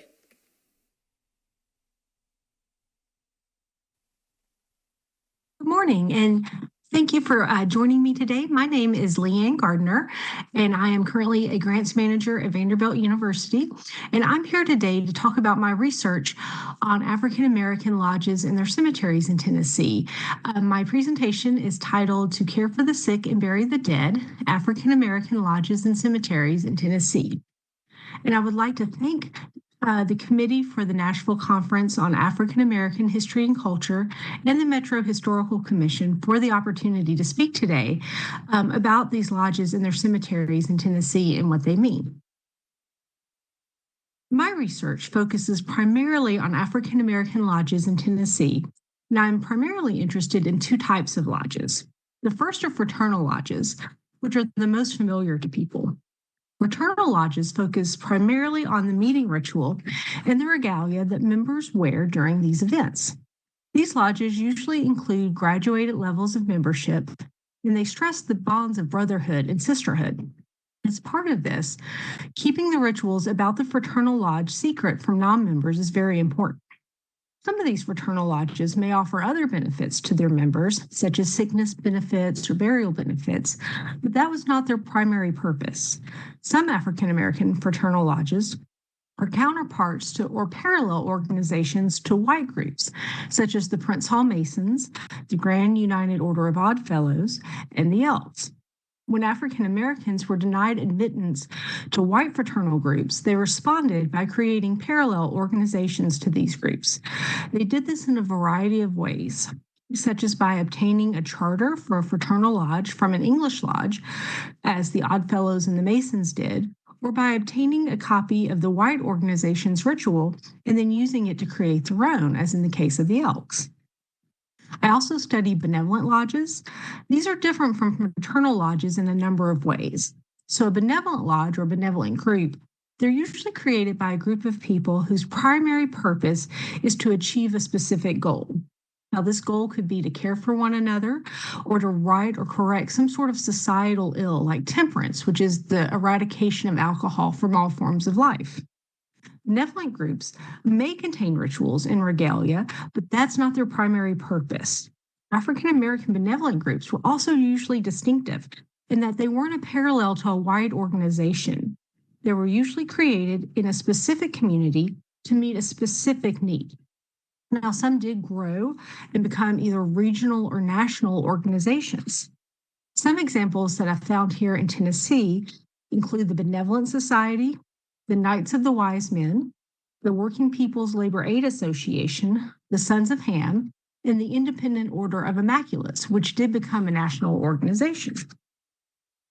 I first started documenting African American lodges that existed in Tennessee between 1865 and 1930, over a decade ago. What I have found is that there were hundreds of different groups with memberships that reached into the thousands. I have found lodges in all parts of the state, in all three grand divisions, and in both rural and urban areas. Some were part of a larger group, such as the Masons, and some were confined just to their community. Some are regionally specific, such as the Independent Pole Bearers, which was created in Memphis and seems to have been confined to Shelby and the surrounding counties. Some, such as the Independent Order of Immaculates I just mentioned, grew beyond the organization in Tennessee and expanded nationally, and you can find their lodges in Kansas, Ohio, Texas, Arkansas, and other states well into the 1940s. As part of this documentation, I also wanted to document what was left on the landscape of these African American lodges. And I began by documenting buildings across the state. Some lodges and their buildings continue in existence, such as the Warfield Masonic Lodge up in Clarksville or the Benevolent Society No. 210 Lodge in Port Royal in Montgomery County. Other groups continue, such as the Independent Pallbearers No. 9 Lodge in Shelby County, but the building that I documented no longer exists as it was destroyed by a fire in 2018. Other groups, such as the Benevolent Society Lodge No. 84 here in Davidson County, the group no longer exists, and the lodge building itself collapsed sometime around 2014, a couple of years after I documented it. During this documentation, I realized that what did remain on the landscape was a network of lodge cemeteries. I've documented close to 30 across the state, located in all the grand divisions, and again, both in rural and urban areas. I believe that many more exist that we don't realize were created by a benevolent or fraternal group. This is due in part to African American cemeteries not being as well researched as other cemeteries. Also, many times, a cemetery is named by a cemetery transcriptionist after the family name of the majority of burials, and the transcriptionist didn't realize that the cemetery was actually created by a lodge.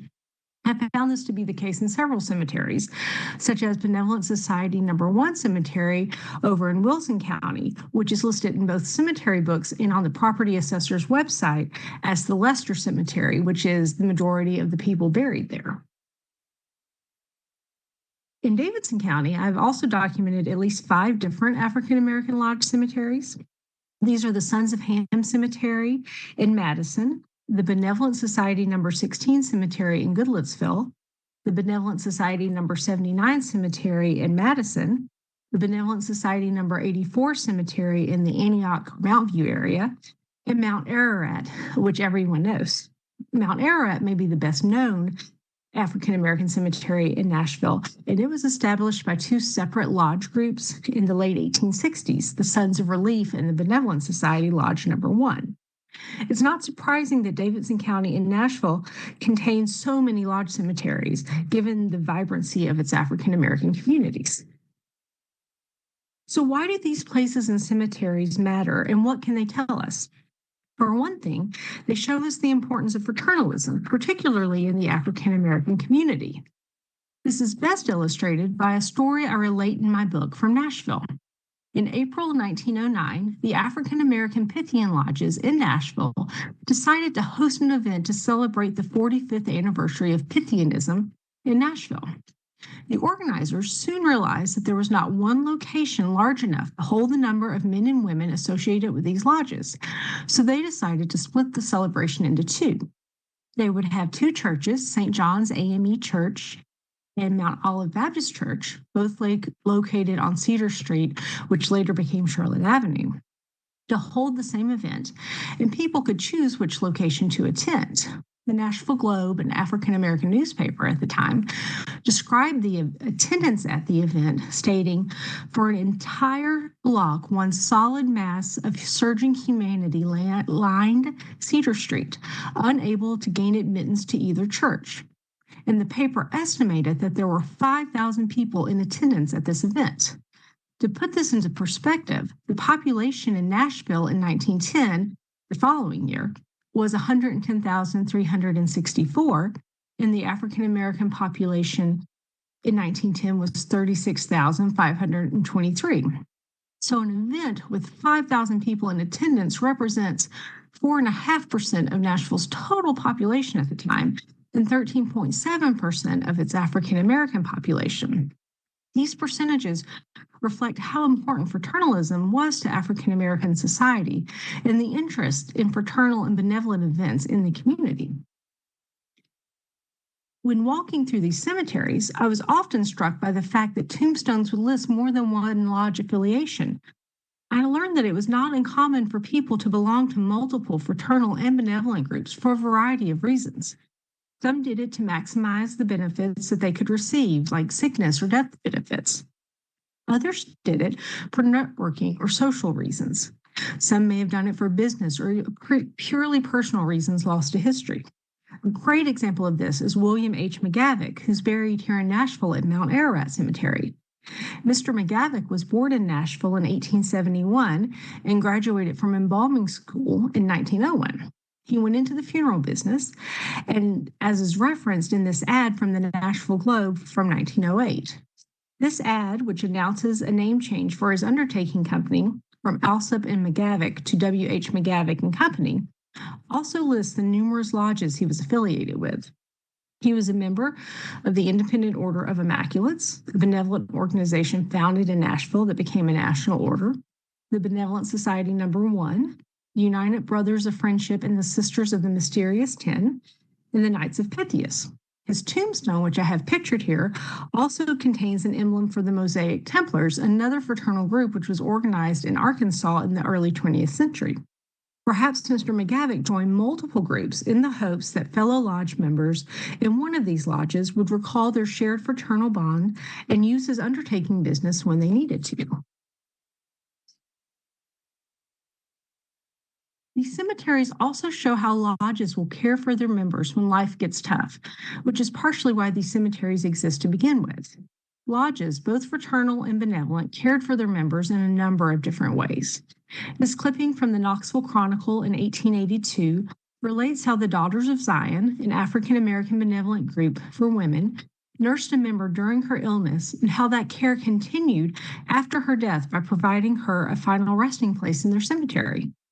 Fraternal and benevolent groups included this duty of care into their very bylaws and constitutions, often creating a committee whose job included visiting sick members and delivering the sickness benefit.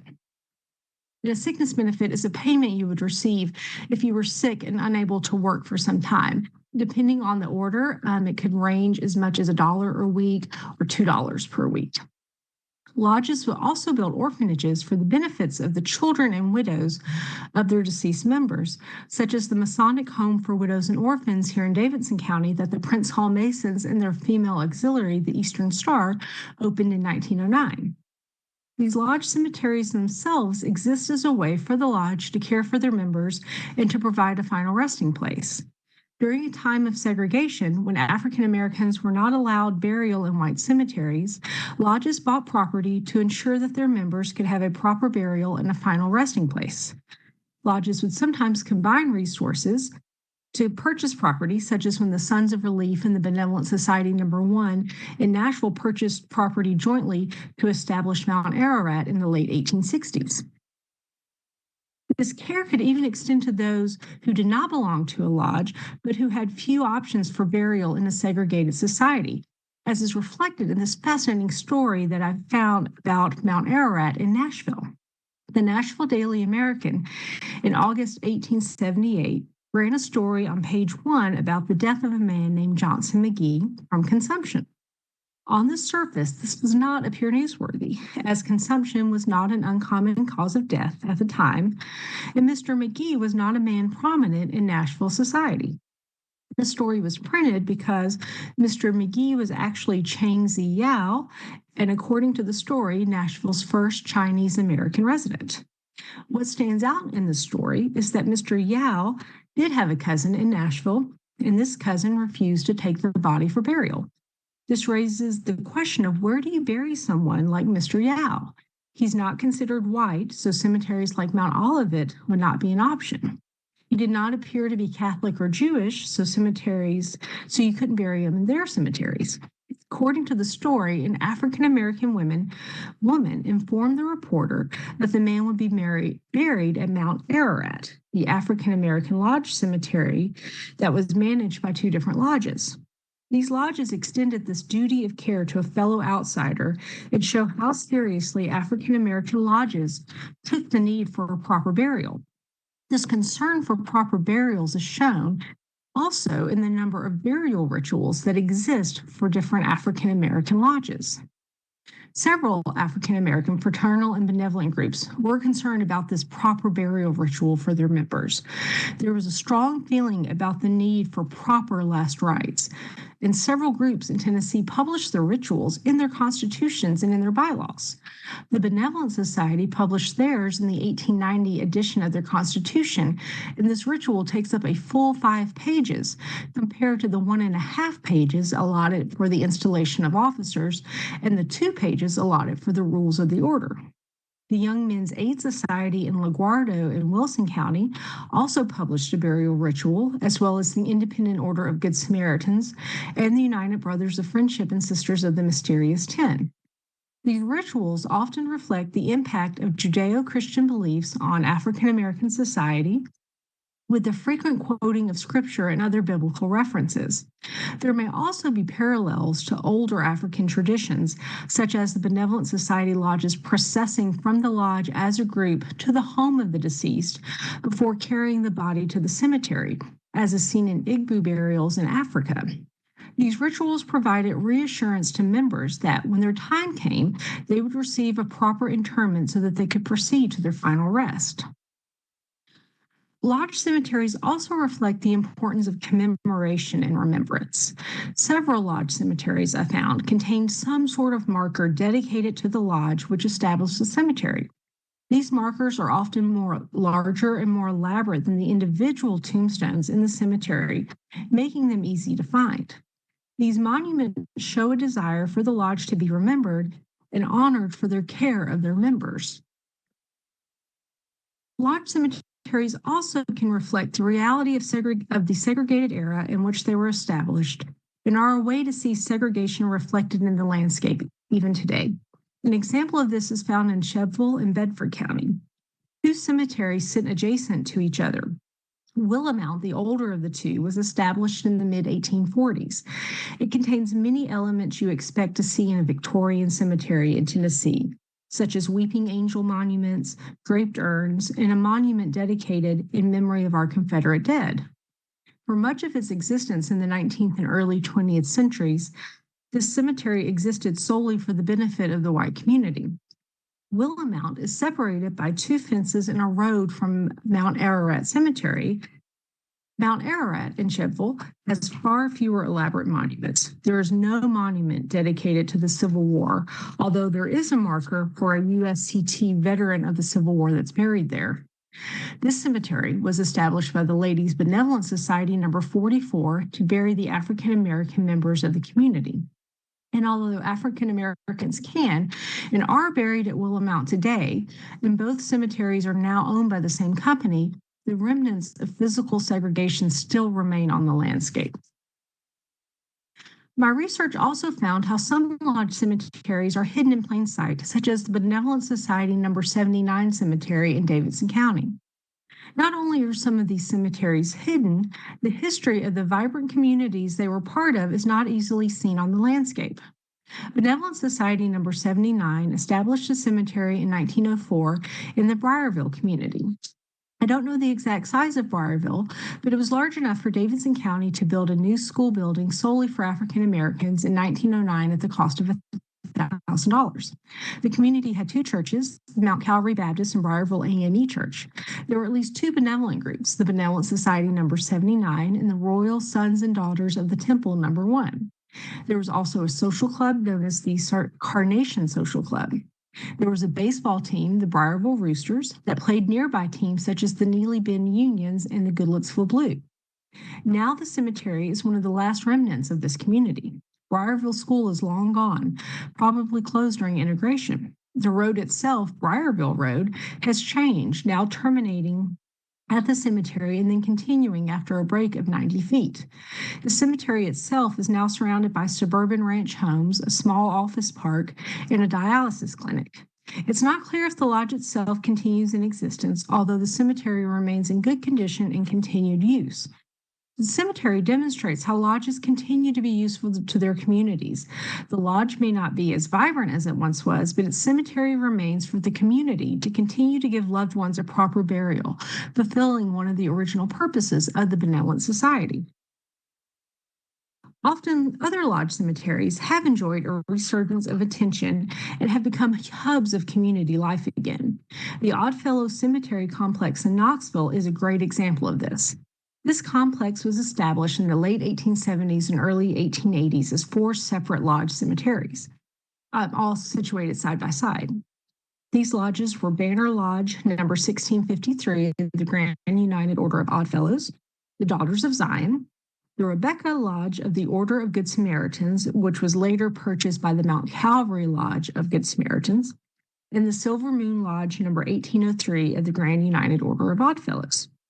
The cemetery was part of an African American enclave, which included Eastport School, numerous churches, such as an AME Zion Church, Sadie's Chapel, and a Methodist Episcopal Church, an African American undertaker, and African American grocery stores. The cemetery may contain more than 6,000 burials. However, by the late 20th century, it was no longer a popular cemetery, and in 2003 described as being filled with debris, overgrown, and a community dumping ground. In 2008, a professor at the University of Tennessee College of Architecture began working with the Knoxville Reanimation Coalition, a grassroots organization, to restore and reclaim the cemetery. They've cleared debris and built walking paths throughout the cemetery. There have been community events such as the Illumination Tribute in August 2016, which commemorated Emancipation Day, which in East Tennessee, Emancipation Day was originally celebrated in August, and that stretches back to the 1860s. And that's because Andrew Johnson, who was then the military governor of Tennessee, freed his personal slaves on August 8th, 1863 in Greenville. And so African Americans in East Tennessee traditionally celebrated Emancipation Day in August. In 2022, an effort began to create memorials for the numerous unmarked graves at the site. The cemetery complex is a wonderful example of how these large cemeteries can continue to persist, thrive, and be a meaningful part of community life. So in conclusion, why do these places matter? I believe that African American lodges and their cemeteries matter because they tell a big story about a group of people moving from enslavement to freedom and how this group cared for each other. During the transition to freedom, the formerly enslaved faced big questions. What would happen when you were sick? Who would take care of you if you couldn't work? Who will make sure you get a proper burial when you die? Lodges answered these questions. They provided places for African Americans to socialize, entertain themselves, practice leadership skills, and to meet others. The continued use of lodge cemeteries, even after the demise of the lodges responsible for organizing them, shows the persistence of lodges in community life. At some point, these places ceased to belong solely to the lodges themselves and began to belong to the surrounding communities. In doing so, the cemeteries fulfilled the promise of fraternalism and benevolence. They became part of the glue that bound separate peoples into one group. Even though many of the lodges no longer exist, their spirit lives on in the communities that surround the large cemeteries of Tennessee. I thank you for listening to me today. If you're interested in learning more, my book, To Care for the Sick and Bury the Dead, was released in February of 2022. By Vanderbilt University Press, and you can find it on their website or any other online book retailer. Thank you.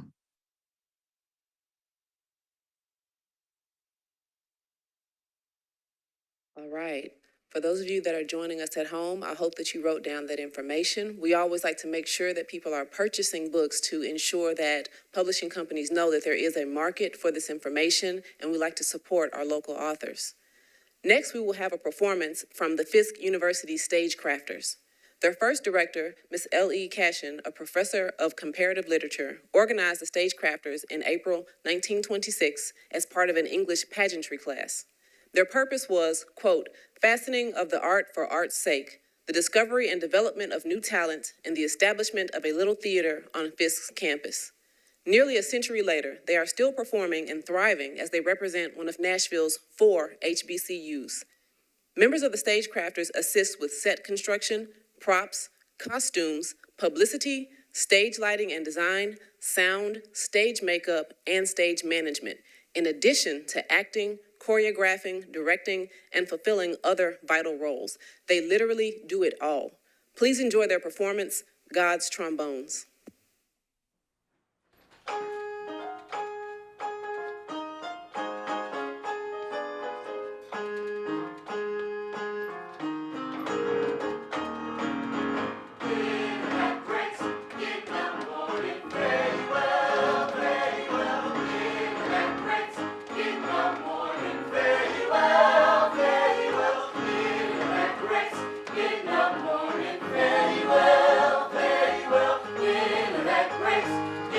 Morning.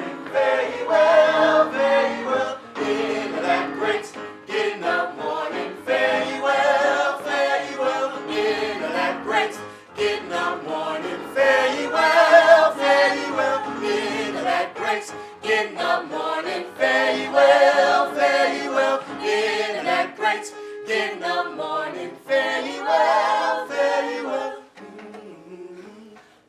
Lord, we come this morning, knee bowed and body bent before thy throne of grace. Lord, bow our hearts beneath our knees and our knees in some lonesome valley. We come this morning, like empty pitchers to a full fountain with no merits of our own, Lord. Open up a window of heaven and lean out far over the battlements of glory and listen this morning. Lord, have mercy on proud and dying sinners.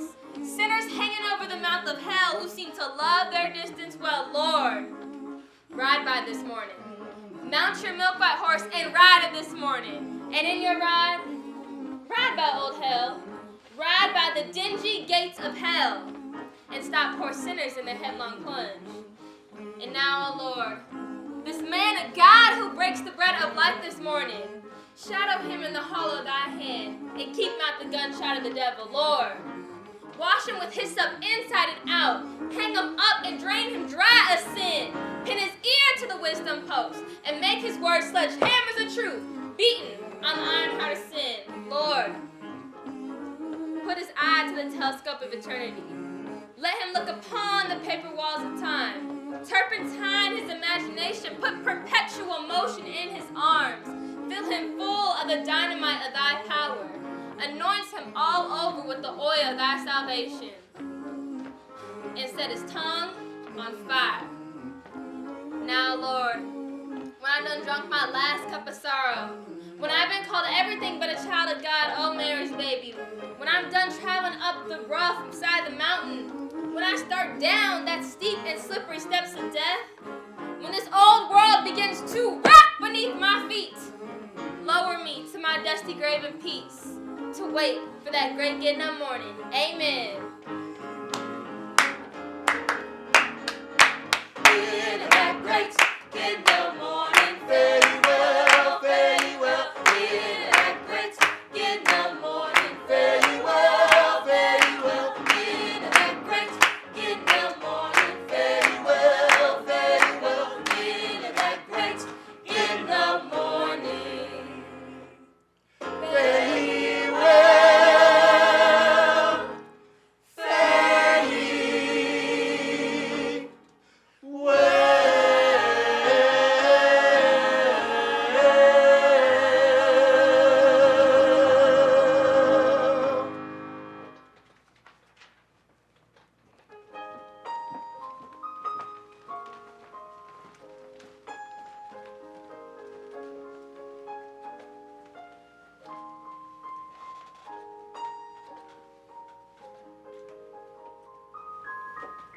And God stepped out on space.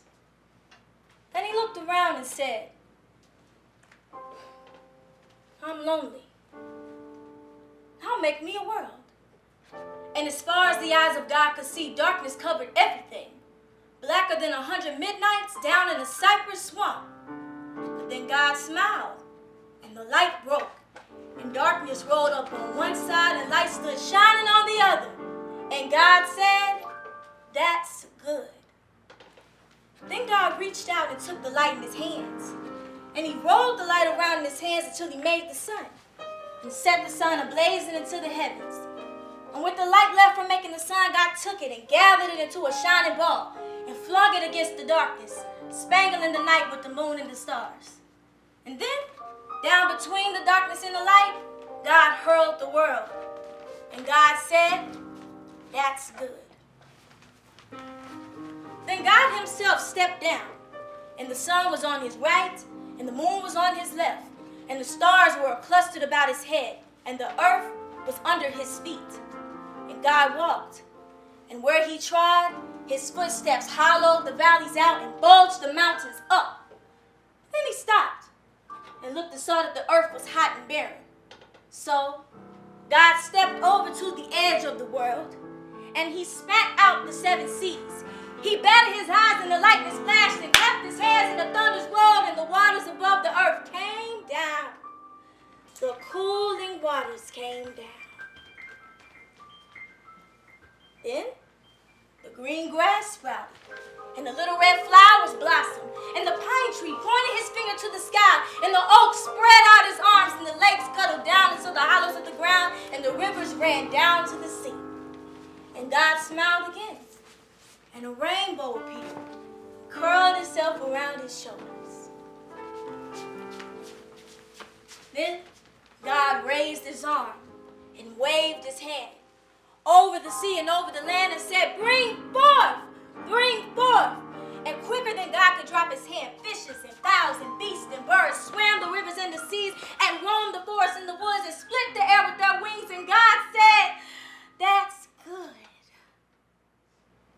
Then God walked around. And God looked around on all that he made.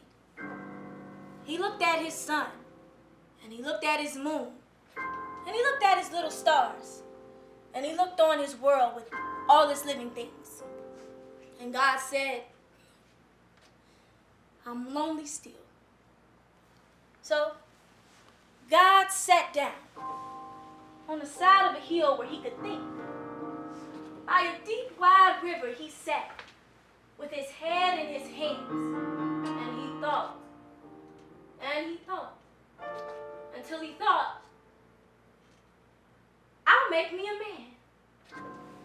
Up from the bed of the river, God scooped the clay, and by the banks of the river, he kneeled him down. And there, the great God Almighty, who lit the sun and fixed it in the sky, who flung the stars to the farmost corner of the night, who rounded the earth in the middle of his hand, this great God, like a mammy bending over her baby, kneeled down in the dust, toiling over a lump of clay, until he shaped it in his own image. And into it, he blew the breath of life. And man became a living soul. Amen. Amen.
Young man, your arms too short to box with God.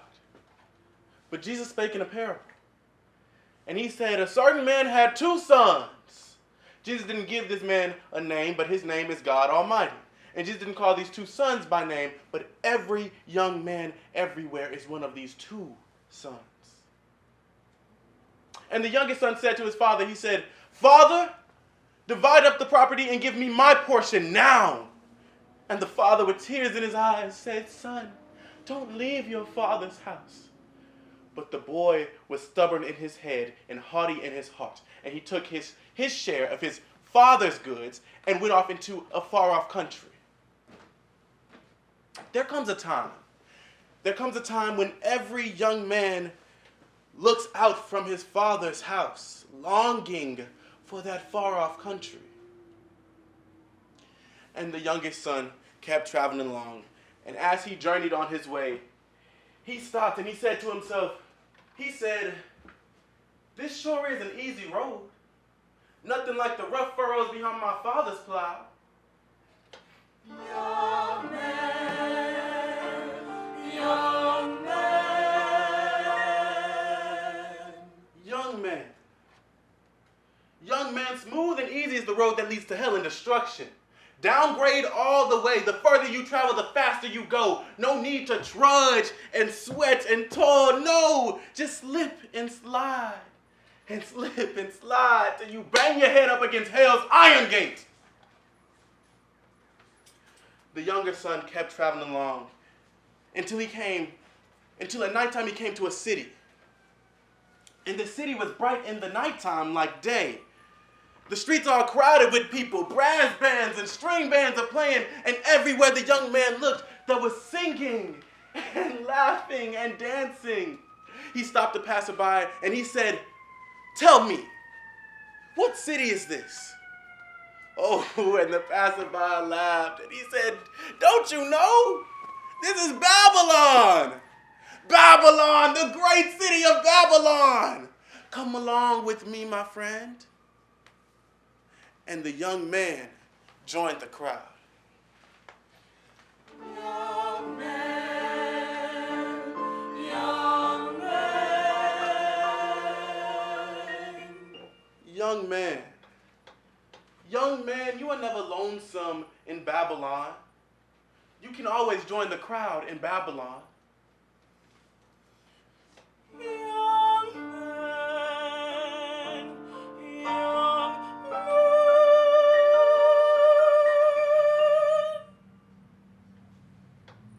Young man, young man, you are never alone in Babylon, alone with your Jesus in Babylon. You can never find a place, a lonesome place to go down on your knees and talk to your God in Babylon. You're always in the crowd in Babylon. And the young man went with his newfound friends and bought himself some brand new clothes and spent his days in the drinking den, swallowing the fires of hell, and spent his nights in the gambling den, throwing dice with the devil for his soul. He met up with the women of Babylon. Ooh, the women of Babylon, dressed in yellow and purple and scarlet, loaded with rings and earrings and bracelets, their lips like honeycomb, dripping with honey, perfumed and sweet, smelling like a jasmine flower. And the jasmine smell of the Babylon women got into the boy's nostrils and went to his head. And he wasted his substance in riotous living. In the evening, in the dark, in the black and night of Babylon, in Babylon, with the sweet sinning women of Babylon. And they stripped him of his money, and they stripped him of his clothes, and they left him broke and ragged in the streets of Babylon.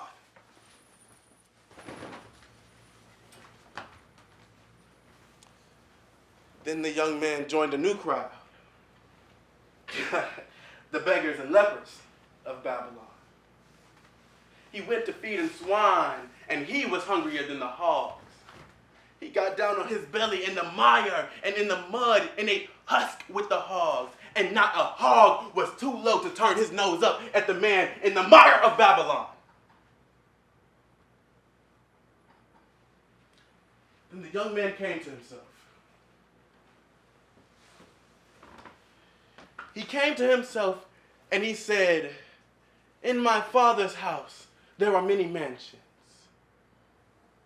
Every servant in his house has bread to eat. Every servant in his house has a place to sleep. I will arise and go to my father's." And his father saw him afar up the road, and he ran up the road to meet him, and he put clean clothes on his back. And he put a golden chain around his neck. He made a feast and killed the fatted calf and invited the neighbors in.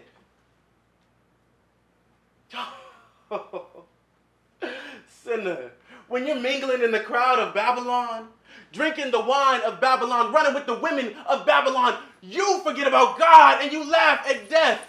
Today you got the strength of a bull in your neck and the strength of a bear in your arms, but some of these days, these days, you will have a hand-to-hand struggle with bony death, and death is bound to win. Young man, come away from Babylon. that hell-bordered city of Babylon.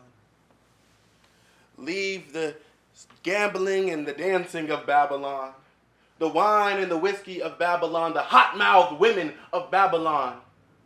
Fall to your knees and say in your heart, I will arise and go to my Father.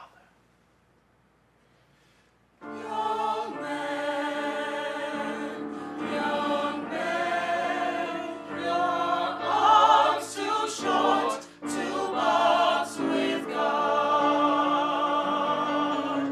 Young man, your arms too short to box with God.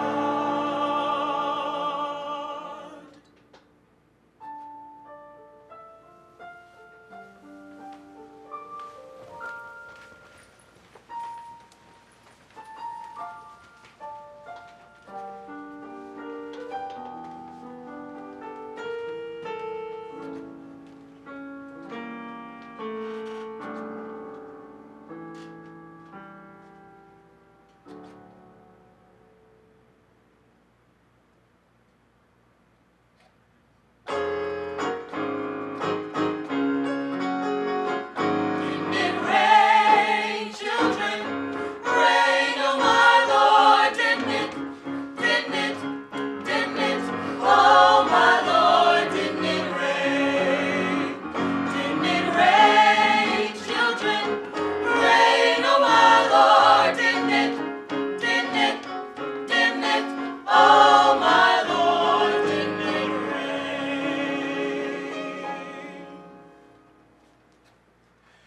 In the cool of the day, God was walking around in the Garden of Eden. And except for the beasts eating in the fields, and except for the birds flying through the trees, the garden looked like it was deserted. And God called out and said, Adam, Adam, where art thou? And Adam, with Eve hiding behind his back, came out from where he was hiding. And God said to Adam, what hast thou done? Thou hast eaten of the tree. And Adam, with his head hung down, blamed it on the woman. For after God made the first man, Adam, he breathed a sleep upon him. Then he took out of Adam one of his ribs, and out of that rib made woman. And God put the man and woman together in the beautiful Garden of Eden with nothing to do the whole day long but play all around in the garden. And God called Adam before him, and he said to him, listen now, Adam, of all the fruit in the garden you can eat, except of the tree of knowledge. For the day thou eatest of that tree, thou shalt surely die. Then pretty soon along came Satan. Oh, Satan came like a snake in the grass to try out his tricks on the woman. I imagine I can see old Satan now just sidling up to the woman. I imagine the first word Satan said was, ooh, Eve, you're surely good looking. I imagine he brought her a present too. And if there was such a thing in those ancient days, he brought her a looking glass. And Eve and Satan got friendly. Then Eve got to walking on shaky ground. Don't ever get friendly with Satan. And they started to talk about the garden. And Satan said, tell me, how do you like the fruit on the nice, tall, blooming tree in the middle of the garden? And Eve said, that's the forbidden fruit, which if we eat, we die. And Satan, he laughed a devilish little laugh. And he said to the woman, God's fooling you, Eve. That's the sweetest fruit in the garden. I know that you can eat that forbidden fruit, and I know that you will not die. And Eve looked at the forbidden fruit, and it was red and ripe and juicy. So she took a taste and offered it to Adam. And Adam wasn't able to refuse, so he took a bite. And they both sat down and ate the forbidden fruit. Back there 6,000 years ago, man first fell by woman. Lord, he's doing the same thing today. And that's how sin got into this world. And man, as he multiplied on the earth, increased in wickedness and in sin. He went down from sin to sin, from wickedness to wickedness, murder and lust and violence, all kinds of fornications, until the earth was corrupt and rotten with flesh, an abomination in God's sight. And God was angry with the sins of men. And God got sorry that he ever made man. And he said, I will destroy him. I will bring down judgment on him with a flood. I will destroy everything on the face of this earth. Man, beasts and birds, and creeping things. And he did. Everything but the fishes. But Noah was a just and righteous man. Noah walked and talked with God. And one day God said to Noah, Noah, build thee an ark. Build it out of gopher wood. Build it good and strong. Pitch it within and pitch it without. And build it according to the measurements that I will give to thee. Build it for you and all of your house, and to save the seeds of life on earth. For I am going to send down a mighty flood to destroy this wicked world. And Noah commenced to work on the ark. And he worked for about 100 years. And every day a crowd came around to make fun of old man Noah. And they laughed. And they said, tell us, old man, where do you expect to sail that boat up here amongst the hills? But Noah kept on working. And every once in a while, old Noah would stop. He'd lay down his hammer, and he'd lay down his saw, and take his staff in hand. And with his long white beard a-flying in the wind, and the gospel light a-gleaming from his eye, old Noah would preach God's word. Sinners, oh sinners, repent, for the judgment is at hand. Sinners, oh sinners, repent, for the time is drawing nigh. God's wrath is gathering in the sky. God's going to rain down rain on rain. God's going to loosen up the bottom of the deep and drown this wicked world. Sinners, repent while there's still time for God to change his mind. Some smart young fellow said, oh, this old man's got water on the brain. And they laughed. Lord, but didn't they laugh? And they paid no mind to Noah, but kept on sinning just the same. Then one bright and sunny morning, not a cloud nowhere to be seen, God said to Noah, get in the ark. And Noah and his folks all got into the ark. And all the animals, 2 by 2, a he and a she marched in. And God said, Noah, bar the door. And Noah barred the door. And then a little black spot begun to spread like a bottle of ink spilling all over the sky. And the thunder roared like a rumbling drum. And lightning jumped from pole to pole. And it began to rain down. Rain, rain, rain. Great God, but didn't it rain? For 40 days and 40 nights, waters poured down and waters gushed up. And the dry land turned to sea. And the old ark, she began to ride. And the old ark, she began to rock. Sinners came a-running down to the ark. Sinners came a-swimming all around the ark. Sinners pleaded, and sinners prayed. Sinners wept, and sinners wailed. But Noah done barred the door. Then the trees and the hills and the mountaintops slipped underneath the waters. And the old ark sailed that lonely sea. For 12 long months she sailed that sea. A sea without a shore. Then the waters begun to settle down, and the ark touched bottom on the tallest peak of old Mount Ararat.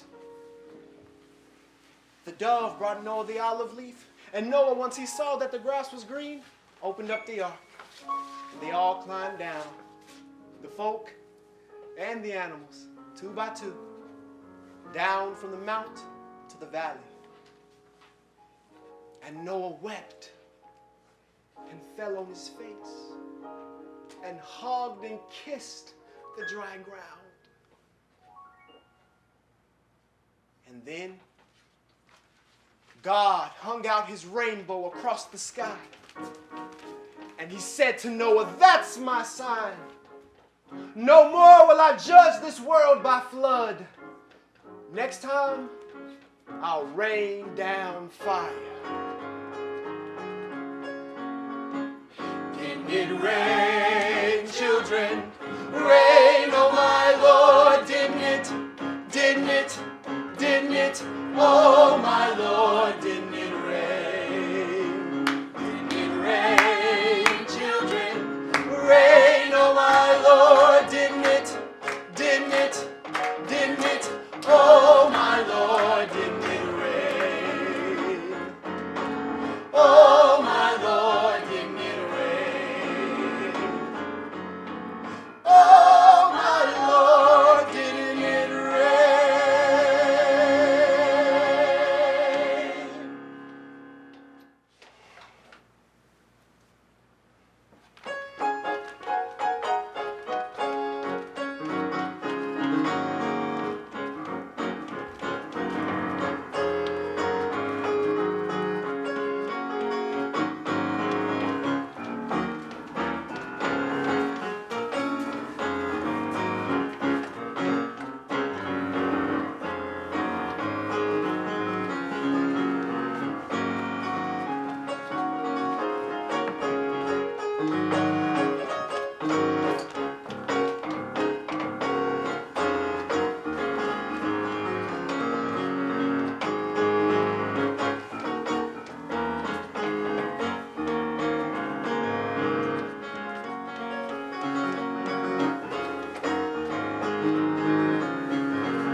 Always a pleasure to witness the Fisk University stage crafters. If ever you have the opportunity, we encourage you to support their performances live. We always want to show love to our students, scholars, and performers.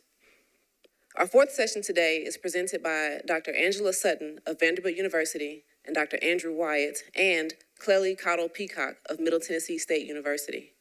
Dr. Angela Sutton, a historian by training, is the director of the Fort Negley Descendants Project, an oral history archive of the descendants of enslaved persons who built and defended Fort Negley, a Civil War fortification along the UNESCO-designated slave route. She is currently funded by the National Endowment for the Humanities and the National Park Service to create the Builders and Defenders Database, a resource for primary source information about the approximately 18,500 enslaved and free Black people who built Nashville's Civil War defenses and fought for our nation in the Battle of Nashville, December 1864. This database will be available in the fall of 2023. Dr. Andrew Wyatt is an associate professor in the Department of Sociology and Anthropology at Middle Tennessee State University. He received his Bachelor of Arts in Literature at Antioch College and his PhD in Anthropology from the University of Illinois at Chicago in 2008.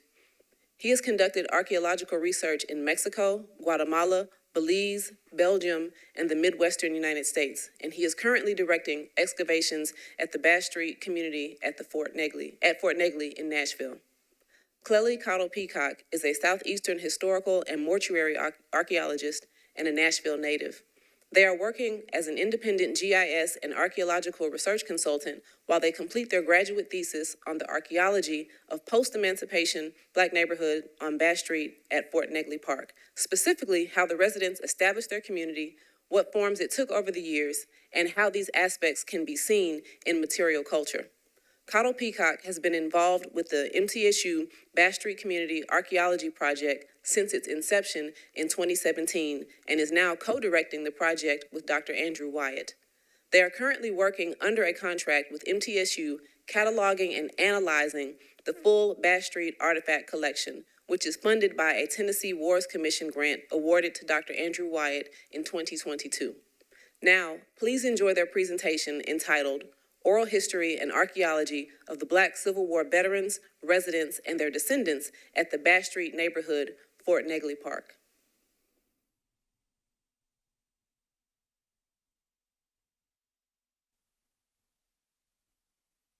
Hi, everyone.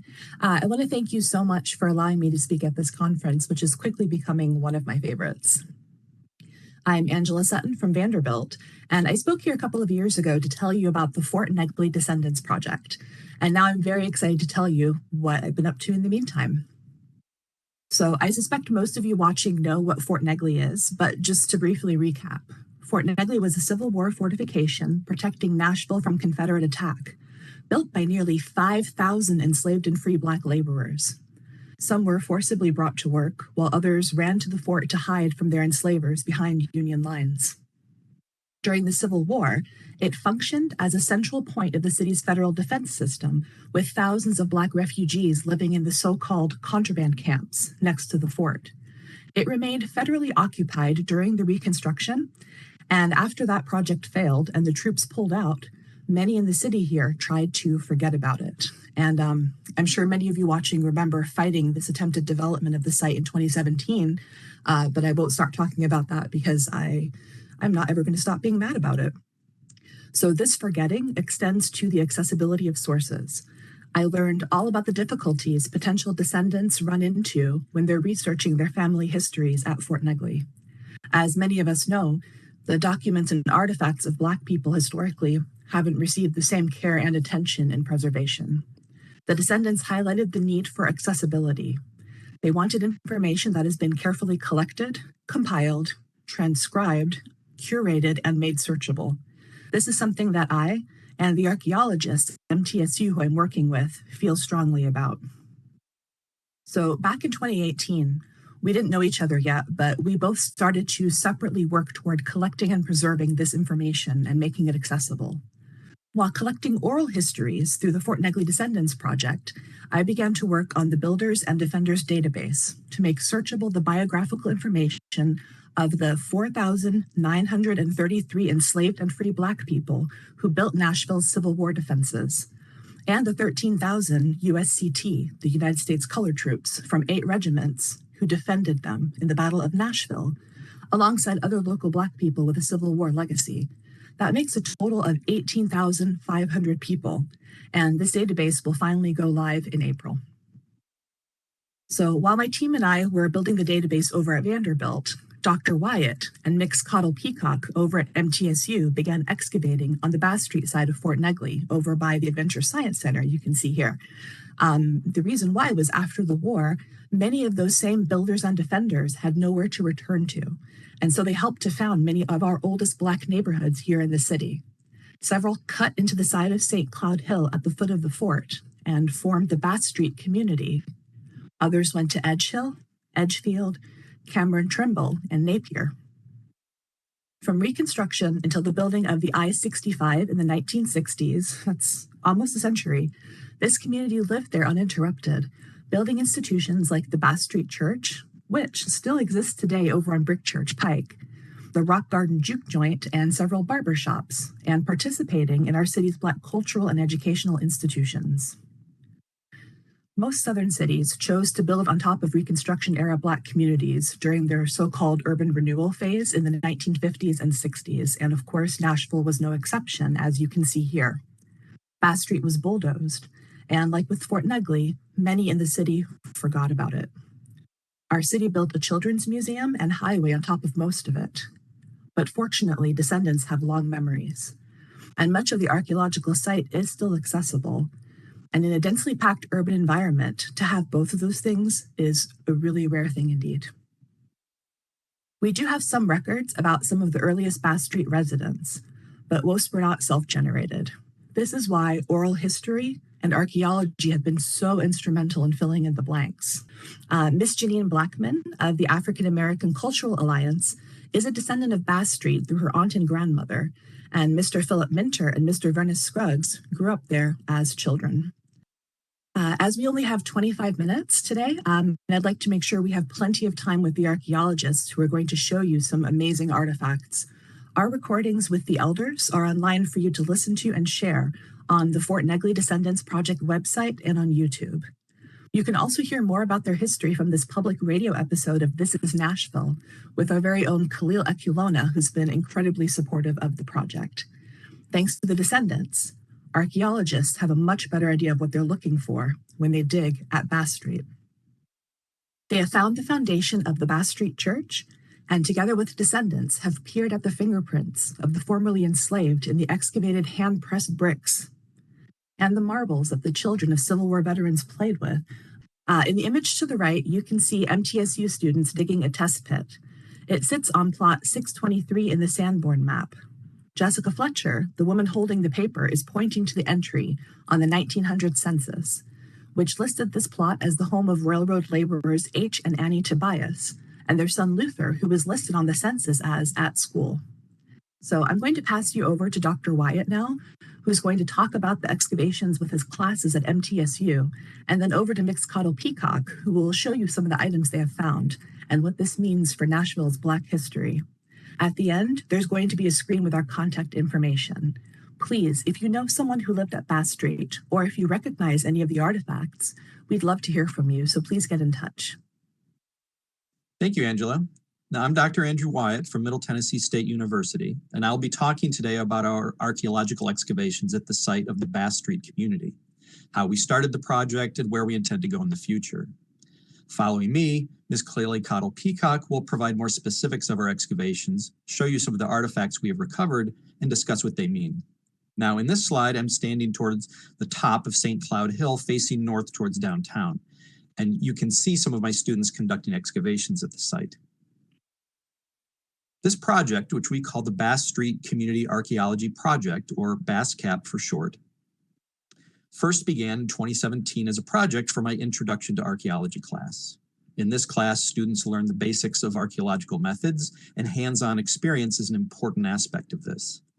Now, I had just recently begun teaching this class, and I was looking for a new project for the students when I was approached by Zeta Law, a professor in the Department of Geosciences and a member of the Friends of Fort Negley. She mentioned to me that there was a historically important African-American community on the north side of St. Cloud Hill that needed attention. At this point, I knew very little about the history of the site, but brought my students out to Fort Negley on Saturday, October 17th, 2017 for our first excavations. I quickly realized how important this area is and why it is an ideal project for my students.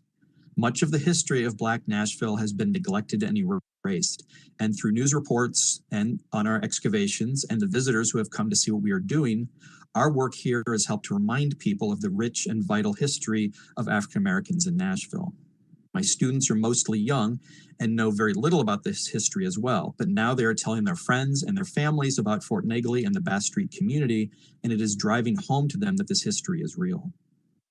Now, before I get into how we conducted our excavations, I'd first like to talk about what we look for and what we expect to find during our digs.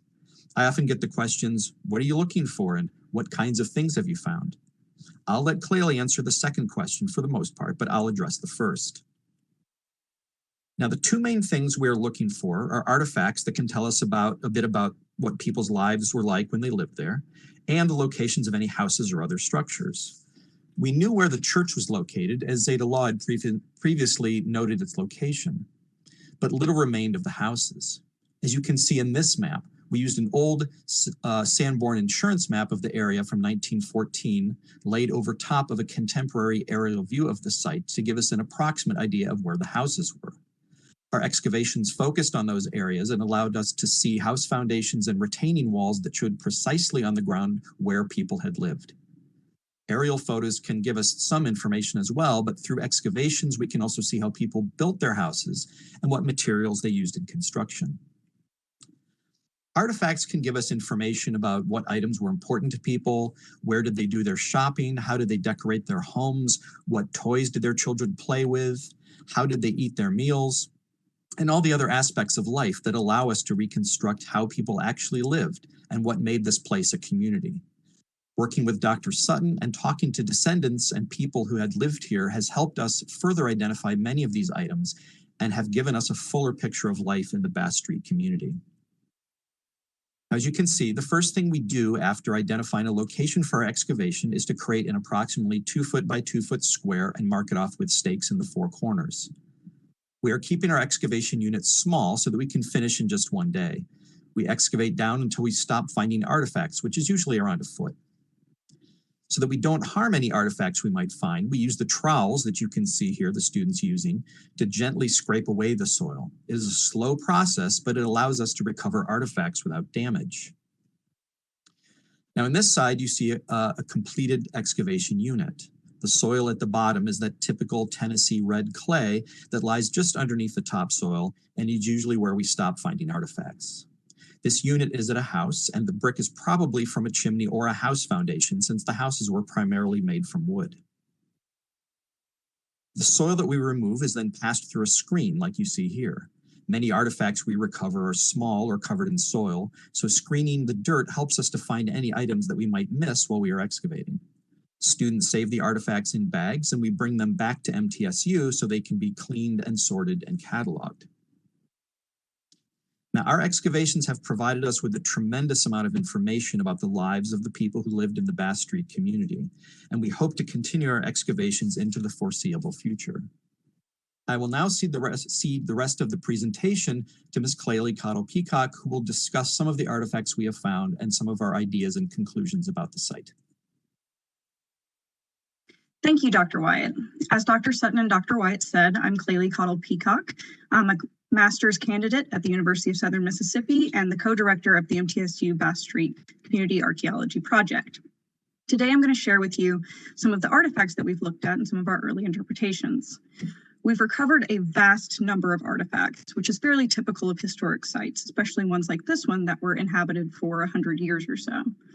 We're still in the process of cataloging, identifying, and analyzing them, but I'm pleased to share with you today some of what we've seen so far.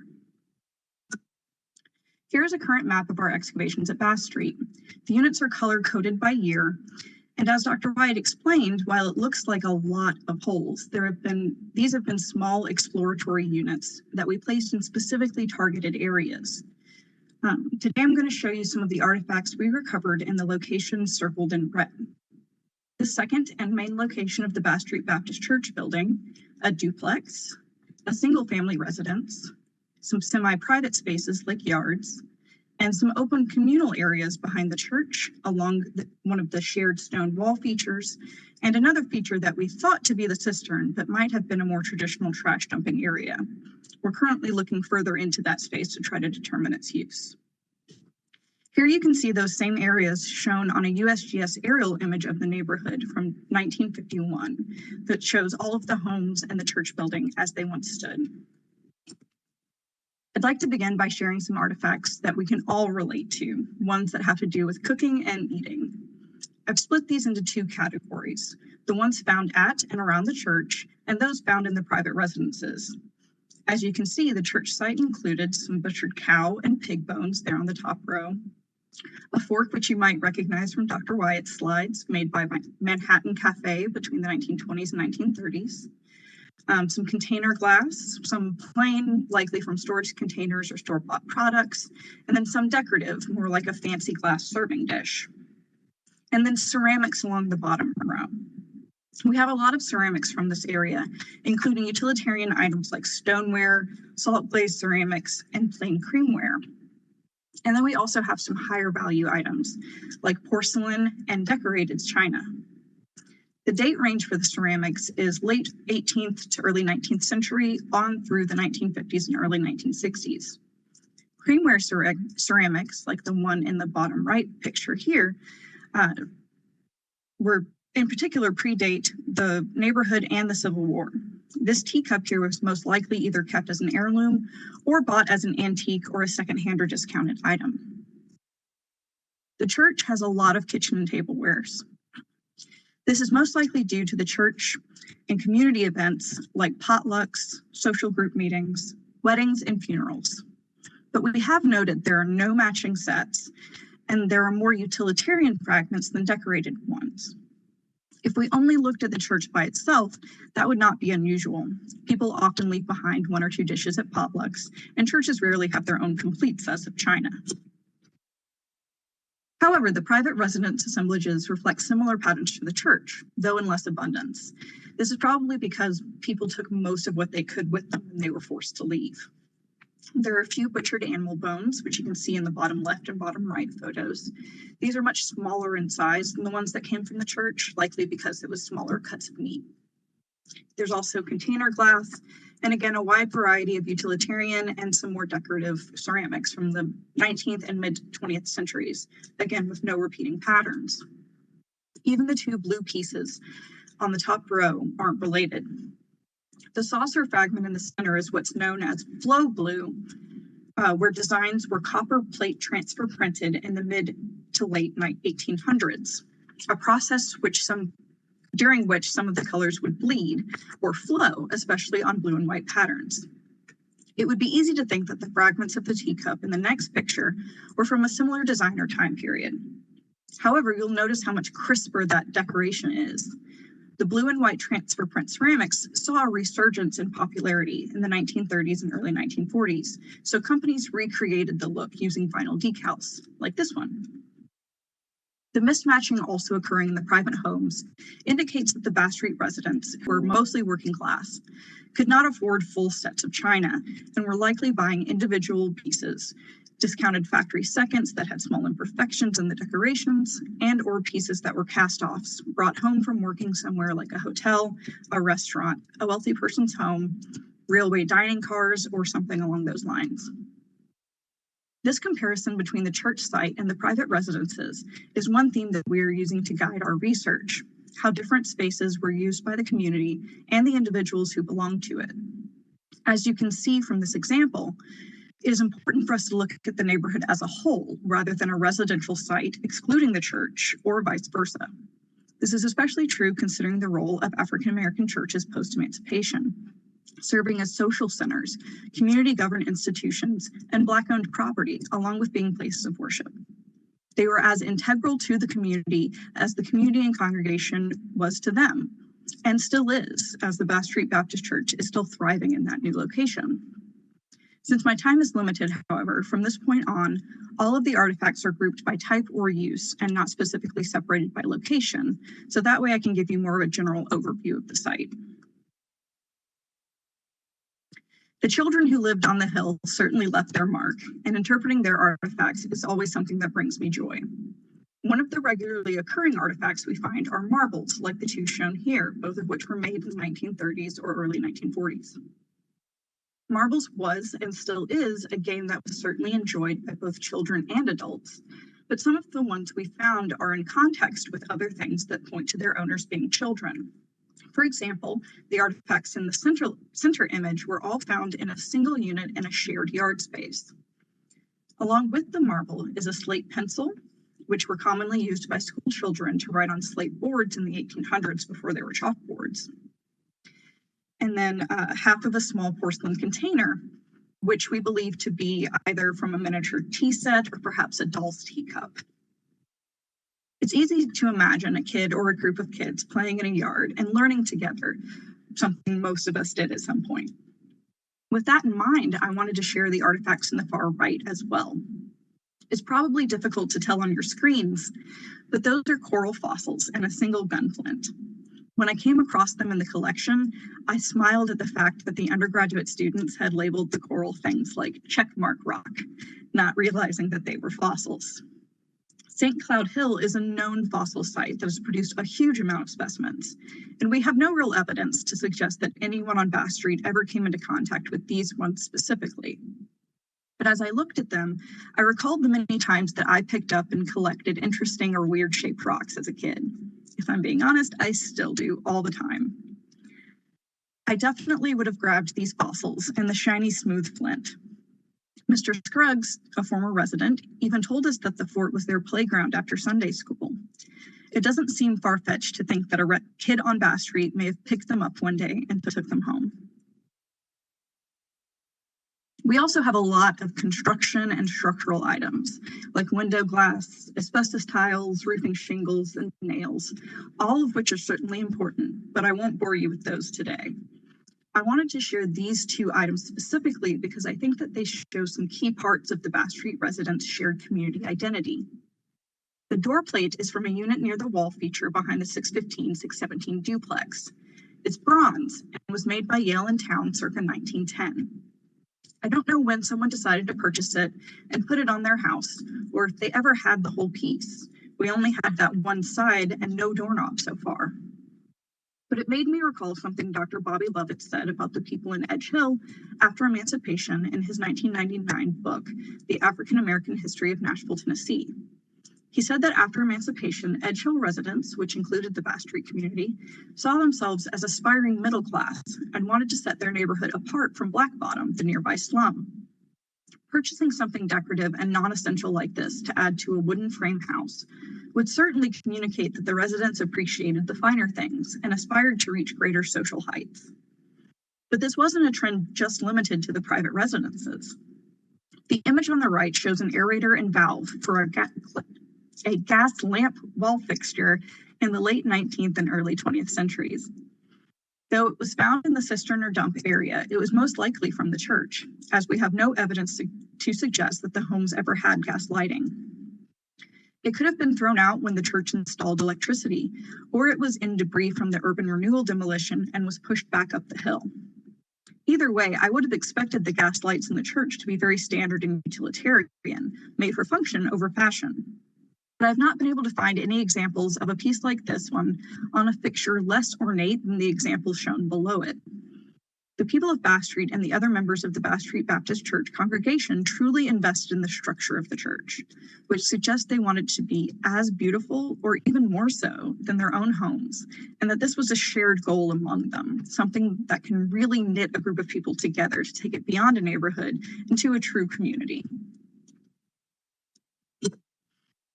Try as we might, humans past or present rarely fit into the boxes that we as scientists and historians are tempted to try to build around them. When you think about people in the past being, at their core, the same as you and me, you start thinking about all the things you collect or hold on to, the stuff that fills your attics and closets, that sits on shelves and decorates rooms, the memories and the meanings that we embed in things that are significant to us personally, but might make no sense to anyone else. It makes our jobs as archaeologists more difficult, for sure, but it really underscores why material objects, even the trash or junk, the things that most people would so easily dismiss, are and always will be worth studying and preserving. Are and what we care about. We have learned quite a bit about life on Bass Street post-emancipation, but there is still a vast wealth of knowledge waiting to be uncovered and studied. It is our hope that we can continue our work at Bass Street with the support of the descendants and former residents, along with the wider community. We want to take the next steps in developing our project, to leave behind the exploratory stage and truly dig in, if you'll forgive the pun. We would like to excavate very intentionally placed trenches like the ones shown on my map here. And that will help us better understand the true nature of the site while doing the least amount of damage possible. We hope you will stand with us and the former residents and descendants as we continue pursuing the study and preservation of Bass Street, even though there are many who don't understand and may try to brush us away. We also want to take a moment to point out how incredible and important it is that we have the opportunity to collaborate with the former residents, descendants, and the community. They are the real experts. And like Dr. Sutton said at the beginning, we would love to hear from you. We academics and scientists have knowledge and skills we are fortunate enough to be able to study and master, but that knowledge and those skills can only take you so far. To really understand people, any people, and help tell their stories, you have to work with communities and let them guide you and tell you what they need, what they want to know, and which stories are the ones that are most important to them. This also means that researchers, especially white researchers studying Black history, have to recognize that descendant communities often know and certainly understand a lot of things that we don't. Only by working together can we uncover and share the history others have tried to bury and ignore. What we do as archaeologists and historians is provide a service. And like any other service industry, we rely on your feedback. So please don't hesitate to contact us with any thoughts, questions, concerns, suggestions, and/or knowledge you would like to share. We would really appreciate your input. We would also like to acknowledge the following people and groups that have helped and supported our work. Our heartfelt thanks goes out to all of them and to all of you for having us here today. Thank you.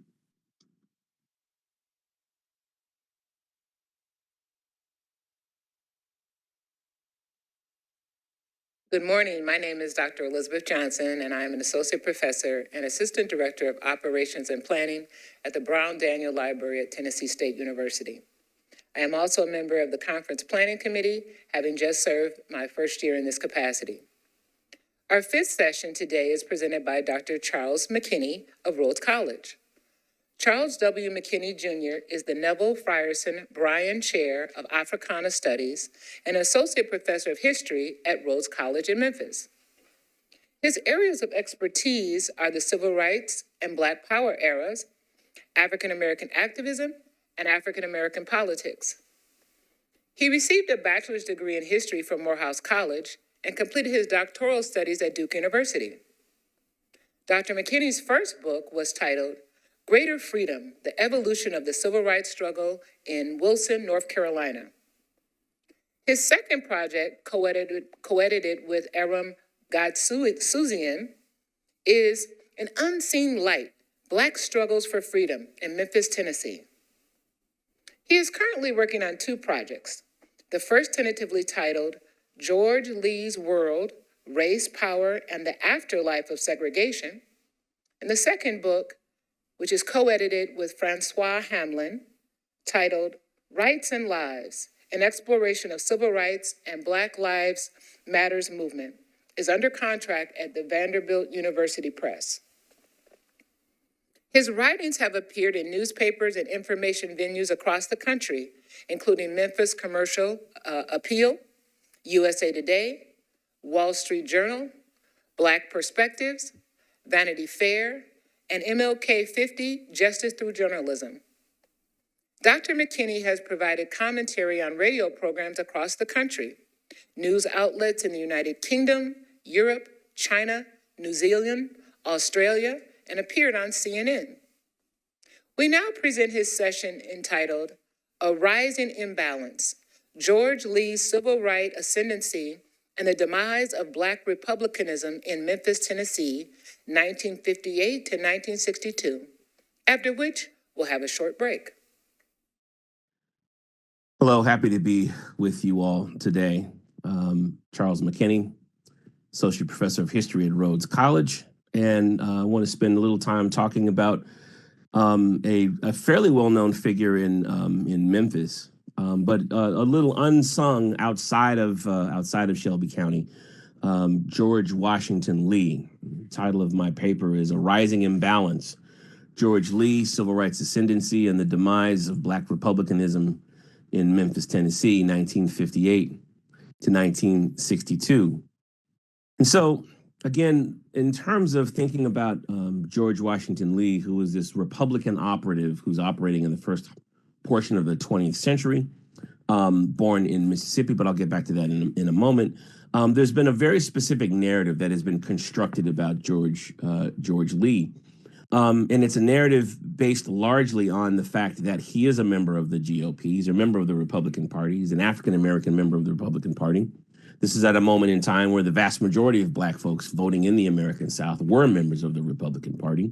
And so So the image we have of Lee is simply as sort of a Republican Party operative, somebody who was operating for the sole interests of the GOP, for the sole interests of the party. But Lee is much more he's much more multifaceted than that. And so what my project is trying to do is trying to sort of open up and expand our understanding of George Washington Lee.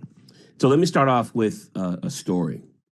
In 1952, George Washington Lee, an African-American Republican operative and civil rights activist and insurance executive from Memphis, Tennessee, appeared twice on the television screens of every American watching the Republican National Convention. For his hard work advancing the party in Tennessee, B. Carroll Reese, a congressman from Eastern Tennessee and one of Lee's patrons, placed Lee on the program, once to lead the convened delegates in the Pledge of Allegiance, and another time to second the nomination of Senator Robert Taft. Lee, who backed the conservative candidate Robert Taft against the more moderate former General Dwight Eisenhower, thundered his support to convention goers and television viewers alike who watched the proceedings unfolding in Chicago. Defending his nominee for president against charges that he was less than enthusiastic in terms of his support for civil rights legislation, Lee intoned, quote, "It is a matter of record that Senator Taft has supported every civil rights bill that has been before Congress, as well as cloture. I've heard malicious charges to the effect that the senator was against minority races, but as a member of the denied races, I will never hang my political harp on a weeping willow. I shall sing his name in praise until the density of the air is thick with the echoes of my voice." As you can see, George Lee was given to flowery language. So though Tate's nomination fell short, Lee made a lasting impression on the nominee. Eisenhower, his vice presidential running mate, Richard Nixon, were both greatly impressed with Lee and his eloquence and his dedication to the party. And so when they both visited Memphis in the fall before the election, Eisenhower made it a point to seek out George Lee in his office on the city's historic Beale Street to publicly shake his hand and thank him for his support. 4 years later, Lee once again spearheaded Republican support for Eisenhower throughout the state. Bolstered by financial sources from the party, Lee deftly used the political connections created by the Lincoln League, a group of African-American Republicans put together by Robert Church in the beginning of the 20th century. He used his connections with the Lincoln League to aggressively canvass Memphis and surrounding areas. Utilizing a broad coalition of ministers, fraternal organizations, and dedicated precinct workers, Lee convinced 54% of Black voters in Memphis to vote for Eisenhower. This impressive turnout of Black voters in favor of Eisenhower proved to be the crucial margin in the narrow Republican victory in Tennessee.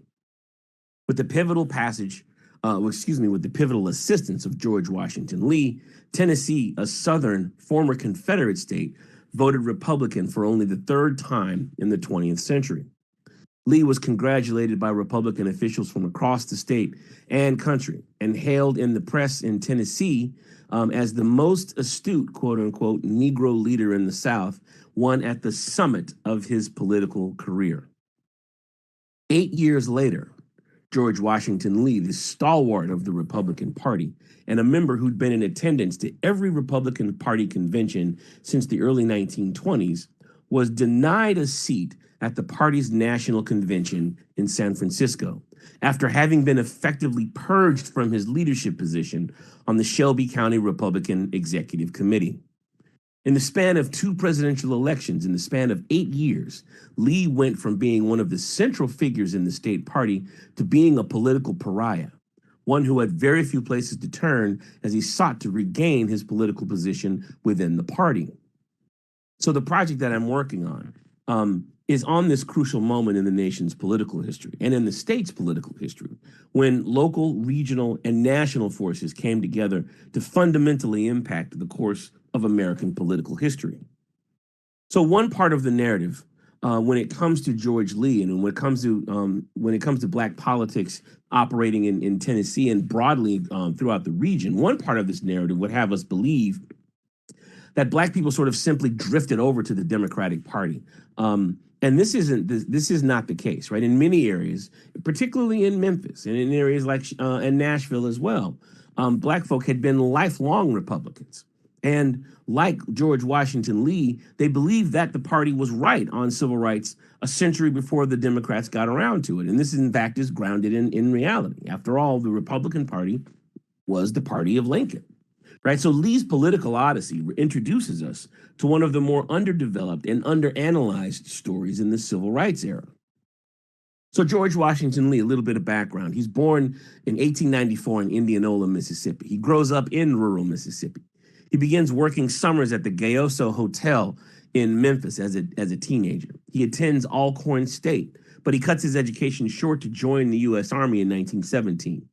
He is commissioned as a lieutenant in the United States Army and receives a citation for bravery during World War I. And then after the war, he returns to Memphis and begins working for Robert Church, the first Black millionaire in the South, and begins working for Mississippi Life Insurance Company. And he would later become an executive for the Atlanta Life Insurance Company. So it was during this time as an insurance salesman that he sees the poverty of Black folks in Memphis and determines that the key to their betterment is cultural and economic solidarity. Writing in the magazine Opportunity in 1925, Lee posited, quote, "The Negro lives in the midst of hostile environments. An attempt is made to justify this hostility and ostracism on the grounds that the Negro is lacking in those cultural resources that entitles and advances people.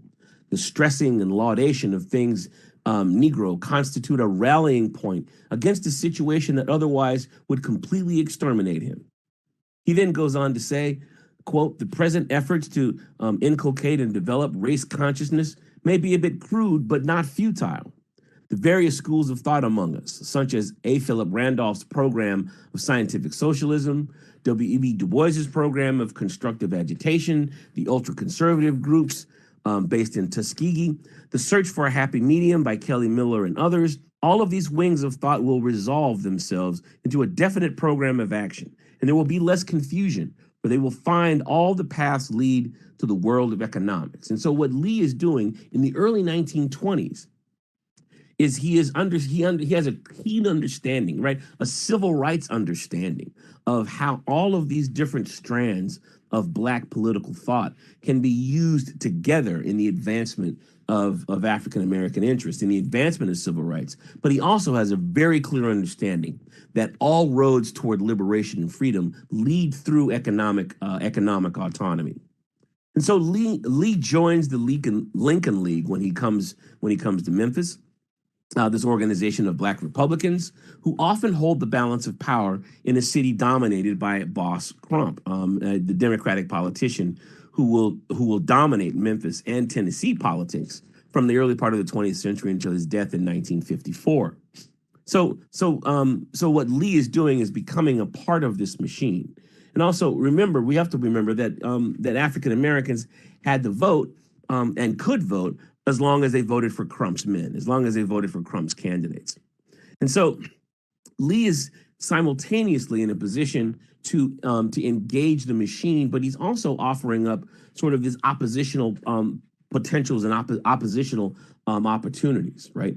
So he's extracting political patronage from the Democratic machine. He's trying to figure out ways in which Republicans and Republican operatives and fellow GOP workers can work their way into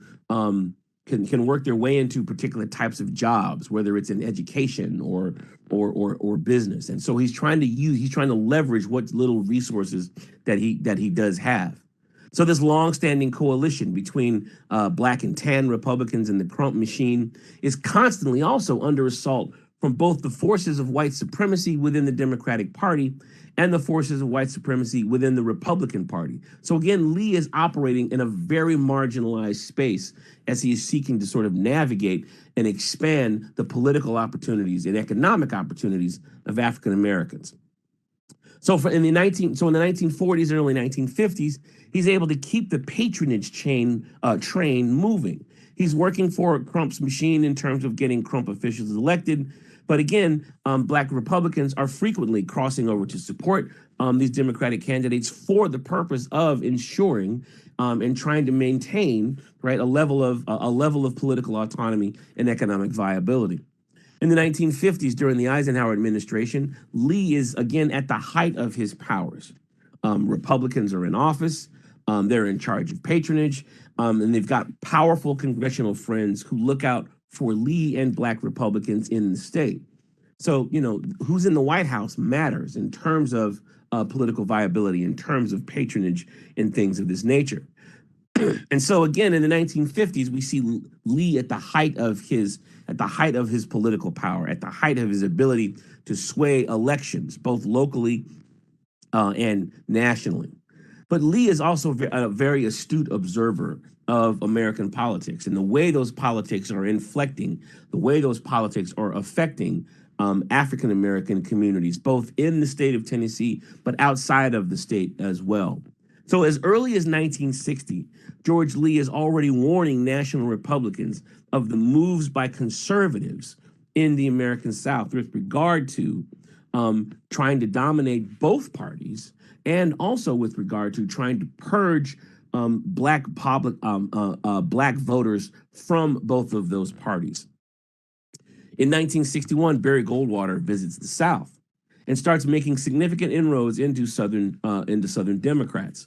And this is part of an overall campaign of the Republican Party known as Operation Dixie that Republicans began under the Eisenhower administration, right? But this effort, right, initially, an effort initiated by moderates within the Republican Party is taken over by conservatives in the party who have a very different idea of what Operation Dixie can do, which is namely, right, to drive out the moderate forces in the Republican Party with a keen eye towards driving out the African American presence. So Lee is giving warnings to national Republicans about these moves that he is seeing taking place in Tennessee and Mississippi and Alabama and Georgia. He's also warning about the encroachment of Barry Goldwater and other conservatives and about the implications of this encroachment. He's also admonishing the National Republican Committee for not paying enough attention to, for instance, African liberation movements, right? He says, we ignore these at our peril. Negroes are keenly aware of this occurrence. And so he's also an observer. Lee is an observer of international events with regard to how those events play out in Black communities. So he's telling the Republican Party in 1961, mind you, that, hey, we need to be mindful of African liberation movements. We say we're a party of freedom. We say we're a party that believes in political independence and autonomy. Well, then, we need to step up. We need to step up and show that level of support for these countries that are also coming online on the continent of Africa. So he's saying all of this as Republican operatives are now increasingly and aggressively courting Southern Democrats.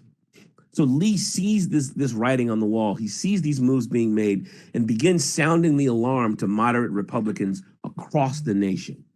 So he writes to Nelson Rockefeller after the 1960 Republican convention. And he says to Rockefeller, quote, "Sir, you have given us something to be proud to fight for. Now we need your leadership in advising Mr. Nixon on developing the right kind of oratorical and organizational effort to sell this party to the minority group.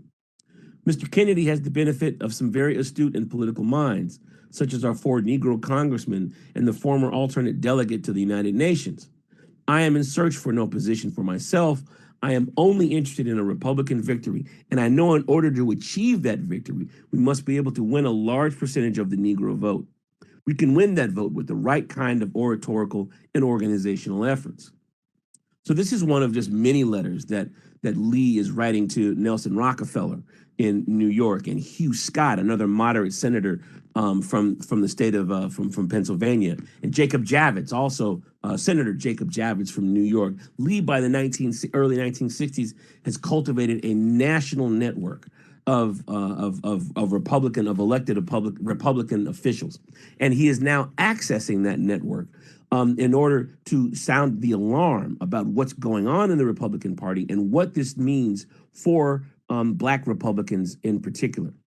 So he's warning Rockefeller of the creeping conservatism that, if it remains unchecked, would have made candidate Nixon a captive of the Goldwater crown. So in 1962, George Washington Lee loses his seat on the Shelby County Republican Party Executive Committee.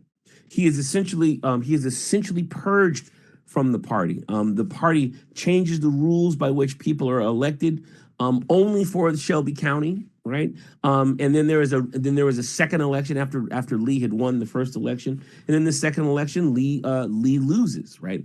So he appeals to the state Republican Party and makes a call for regional Republican leadership to stop the influence of those who he says would stray from the principles set forth by the party of Lincoln. Again, this is not the Lee that we're familiar with in Memphis and in other parts of Tennessee, right? Lee, who's got this, one of the images I'll have is an image of, you will see is this image of Lee with his wide brimmed hat. He's always dressed as a political dandy, if you will. He is always, he's always sort of seen as somebody in the shadow of Robert Church. And so we associate him with Church. We associate him with an earlier generation of Black leadership, political and economic leadership. But it's really important for us to see and to remember, right, that Lee is making these moves and he's sounding this alarm in the early 1960s about what he sees is happening again with the Republican Party. So he makes a call for a regional Republican leadership conference to stop the influence of those who would stray from the principles of the party. Of course, we are against the efforts of the John Birchers, he says, the Dixiecrats, and the White Citizens Councils, who would hitch the Republican Party to the falling star of segregation. We must take the field against the foe and fight in the front line of republicanism until hell freezes over and, if necessary, skate across the ice. Whatever the situation is in your section, we have positive proof that plans are in place in the making for GOP gains in the South, which involves virtual outlawing of Negro participation in Republican politics. And so, again, Lee is sounding this alarm. And so when we moved to 1964, for the first time in more than 50 years, the Tennessee Republican Convention, the Tennessee Republicans are vote to send an all-white delegation to the party's convention. Right? This hasn't happened since 1916. Right? So the Tennessee Republican Party, when it comes to racial representation, is literally moving backwards. And this is at the height of the Civil Rights Revolution in the United States. This is the last time that the Democratic Party, incidentally, will send, this is at the same time, that the Democratic Party is sending increasingly integrated delegations to the convention. And the Tennessee Democratic Party is sending an integrated delegation to the convention for the first time. And so what we have going on here, right, is, again, Lee very, very much engaged in, right, the politics of the state of Tennessee, very much engaged in trying to fight for what he sees as the party of Lincoln. And for Lee, what that means is to fight for a party that still embraces and advocates for the civil rights for African Americans and other marginalized groups. And so Lee is going to go in front of the Credentials Committee at the convention in 1964. And this is significant because the Mississippi Freedom Democratic Party in 1964 at the Democratic National Convention is going to petition to be seated at the Democratic Convention. And for those of us who talk about and teach and think about civil rights, that is a seminal moment. That's a moment that many of us are familiar with. And I think it's really significant that at the Republican Convention in that same year, 1964, in San Francisco, George Washington Lee of Memphis, Tennessee, is also sitting in front of the Credentials Committee, demanding that he be seated as a Black delegate from the state of Tennessee. Ultimately, he is not successful. He is not seated.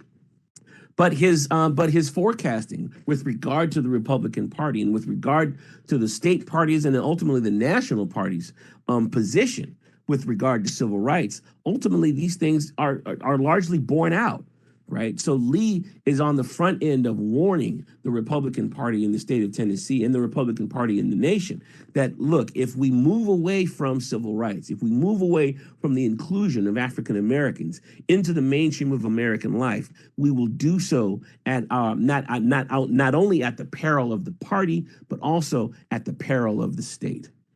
Thank you so much.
We'll continue with our second performance of our program with the Meister Singers.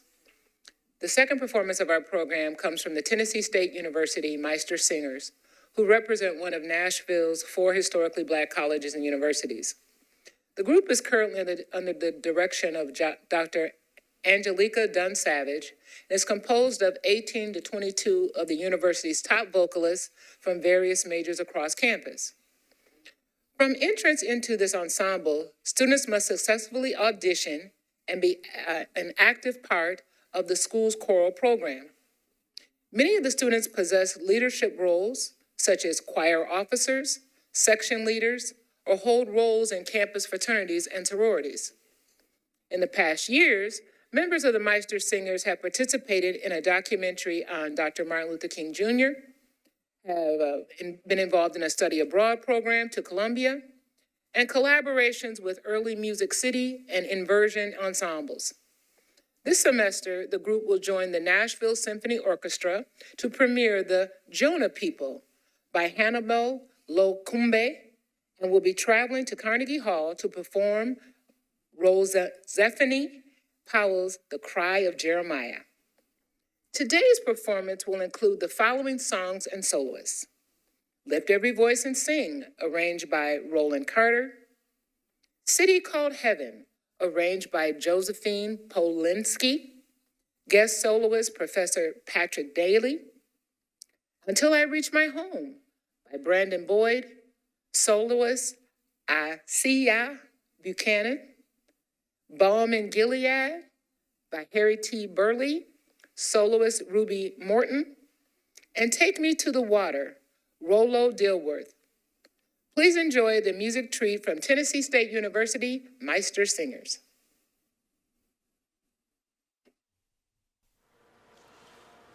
There is a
until I reach my home. Until I reach my home. Until I reach my home. Until I reach my home. Until I reach my home. Until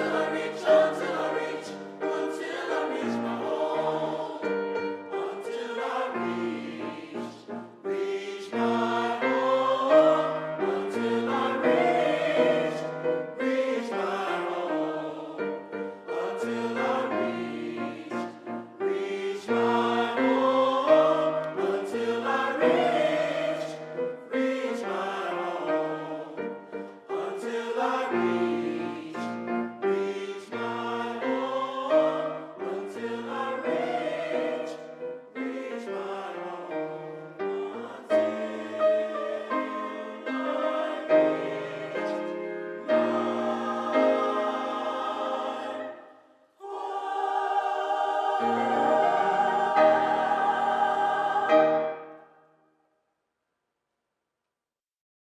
Our next session is led by historian, author, and journalist Cassandra Easley.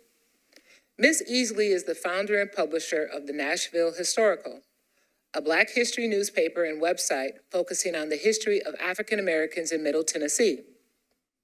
She has been in the media industry for several decades, from print to broadcast television. She is also the first general manager of a television station in Tennessee. Cassandra has worked for Gannett Newspapers, NBC affiliate WSMV, UPI, and other broadcast stations. She is a second-generation journalist and credits her success to her father, Billy Easley, who was the first Black photojournalist to work for a major newspaper. Though his noteworthy work for the Tennessean, Billy was instrumental in making sure that Black history was portrayed in the news. Now, here is her session entitled Billy Easley, Photojournalist and Historian.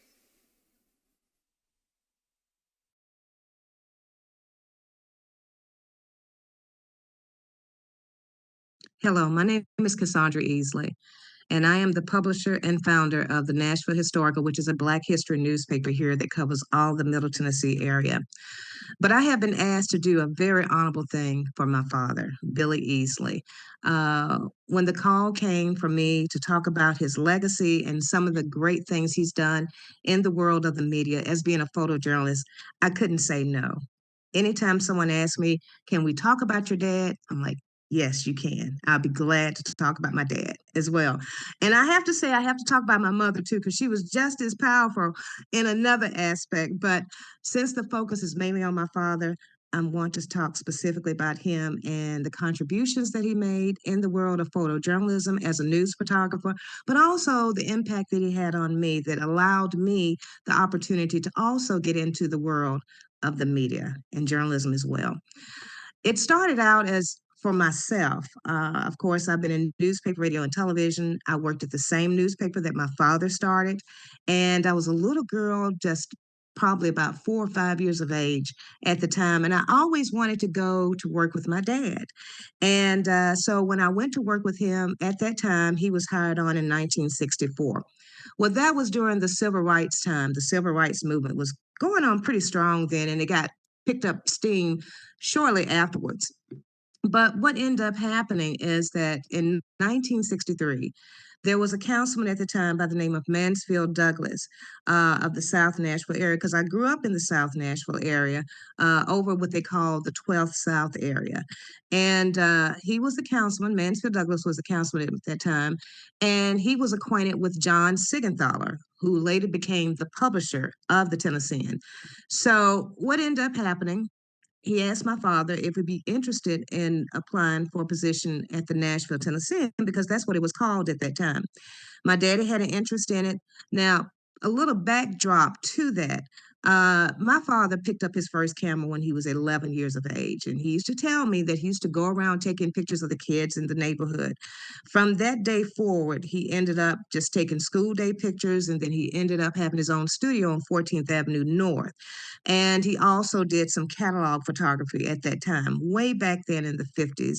So After that time period, jumping forward, of course, he married my mom, and she met him while he was working at his studio, okay, his photography studio. So what ended up happening? Then I came along, of course, and after they were married, of course, I came along. But shortly afterwards, back to Mansfield Douglas, my dad applied for the position and he was hired on at the Nashville Tennessean. Now, considering the Nashville Tennessean was a major, major newspaper, you had the Nashville Banner, but you had the Tennessean. The Nashville Tennessean was considered the powerhouse of the newspaper. And they did a whole lot more of covering things that happened within the community. Whereas the Nashville Banner was a little bit more of a, I would say, more conservative newspaper. Now, journalism back in those days is quite different than the way it is now. I came from the old school way of journalism, the days of the Walter Cronkite and all of these guys and the Dan Rather and all of these people that were trendsetters in the industry. And there was a certain morality that was in that. I can tell you some of the pictures you may have seen of the old movies of the smoke-filled newsrooms. That's for sure. That happened. But as a young kid, when my father was hired on, he worked in the photographic department. He was just developing pictures while the other photographers was out there, and he was the first Black to be um, integrated into the photography. It was a family. I have to truly say that it was truly a family. But one of the things that when my father was there, I would go to work with him sometimes, and I would just go and to one of the other offices and just look at television.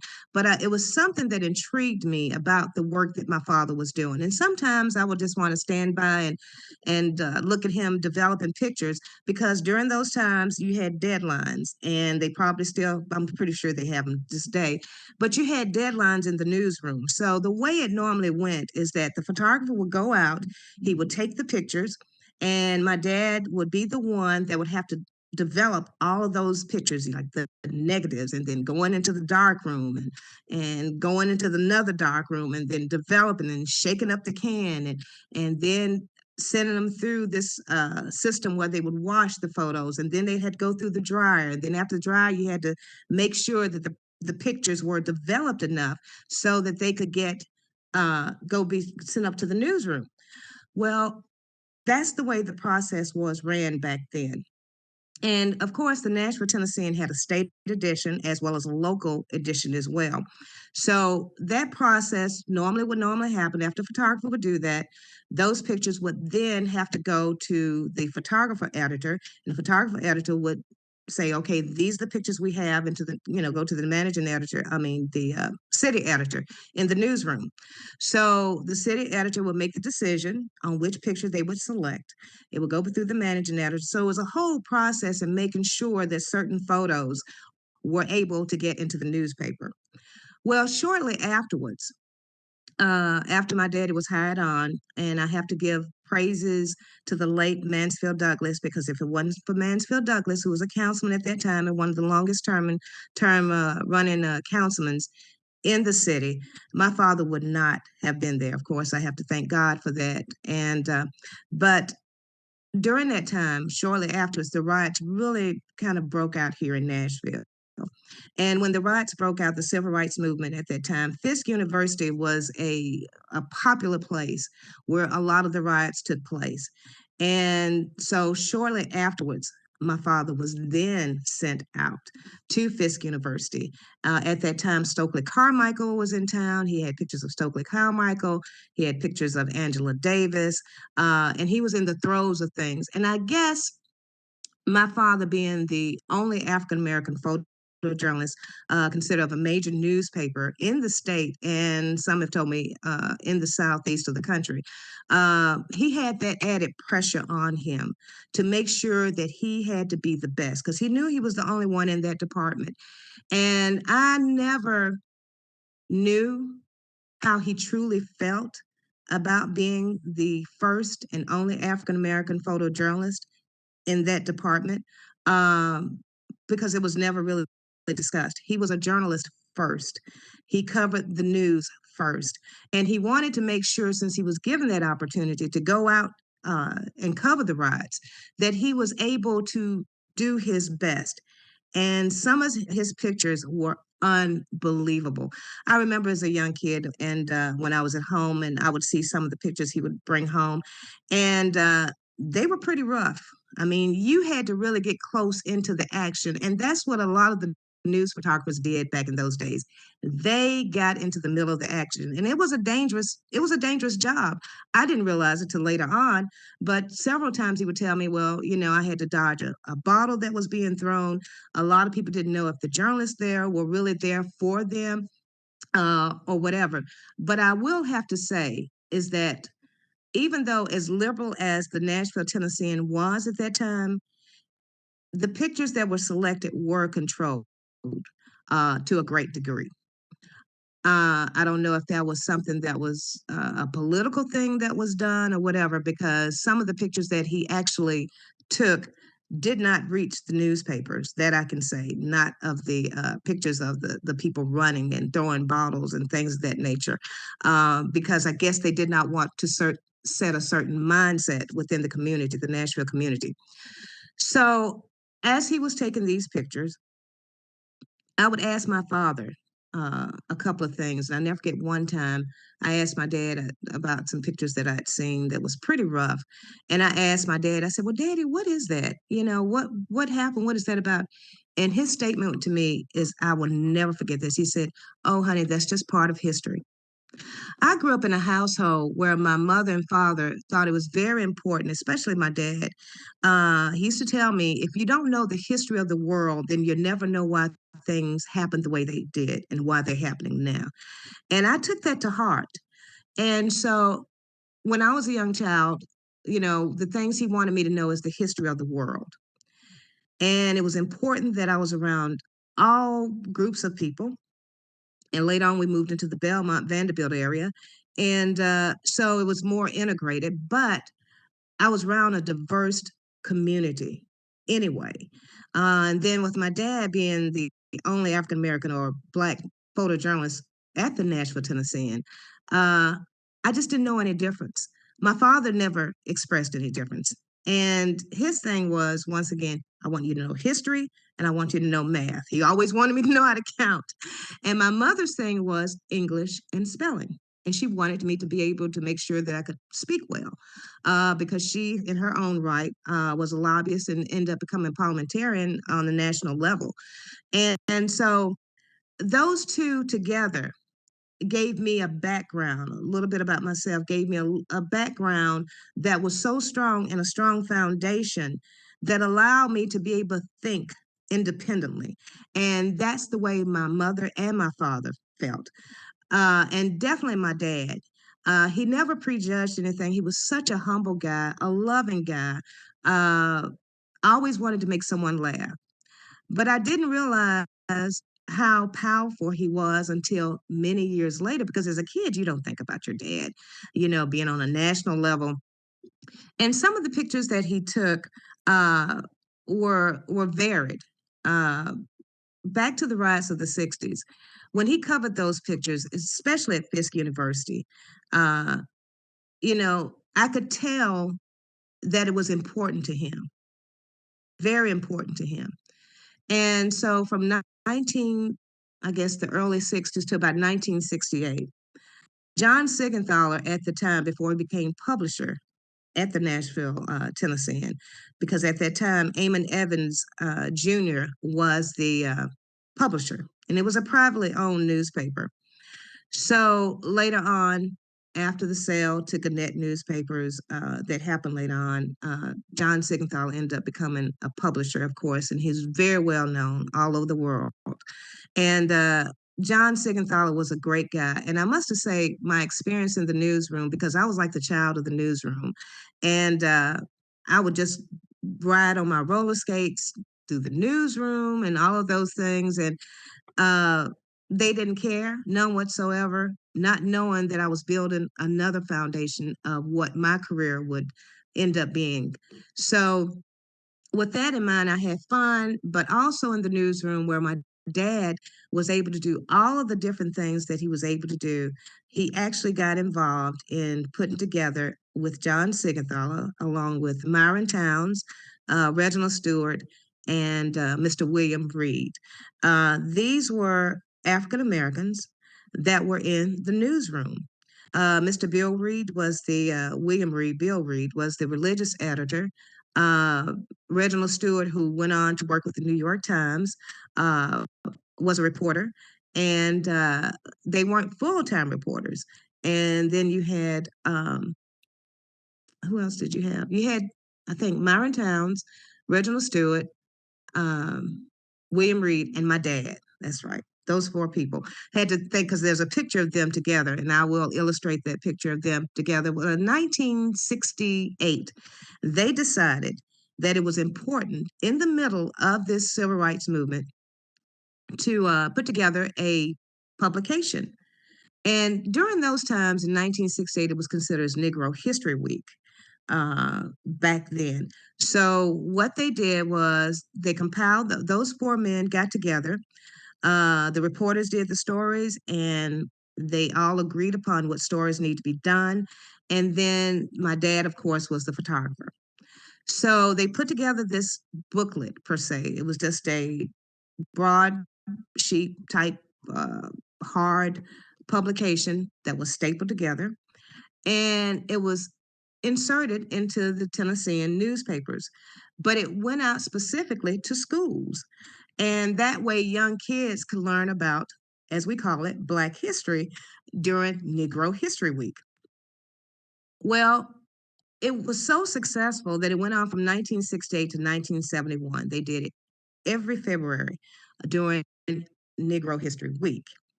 So after that, during I think 1969 and 1970, my dad, Sigenthaler, all the other gentlemen, they won what they call the Carter Woodson Award, a national award out of Washington, D.C. that honors literary and works of individuals that have contributed to Black history in the country.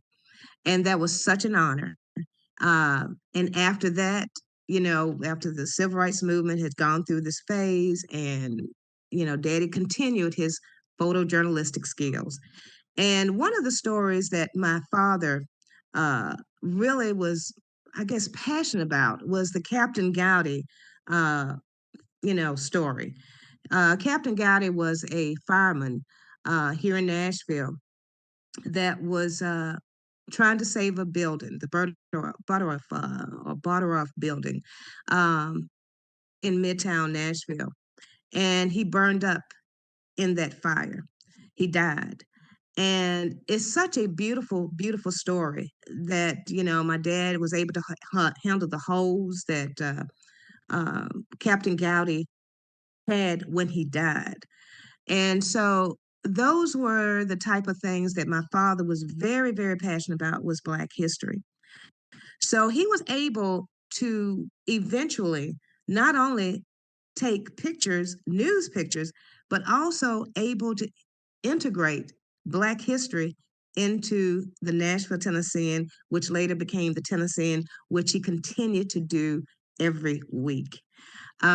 So Black history was in the newspaper, and I have to kind of credit my dad for that, along with Mr. Paul Odom, who was a reporter with him till later on, till my father retired completely from the Tennessean.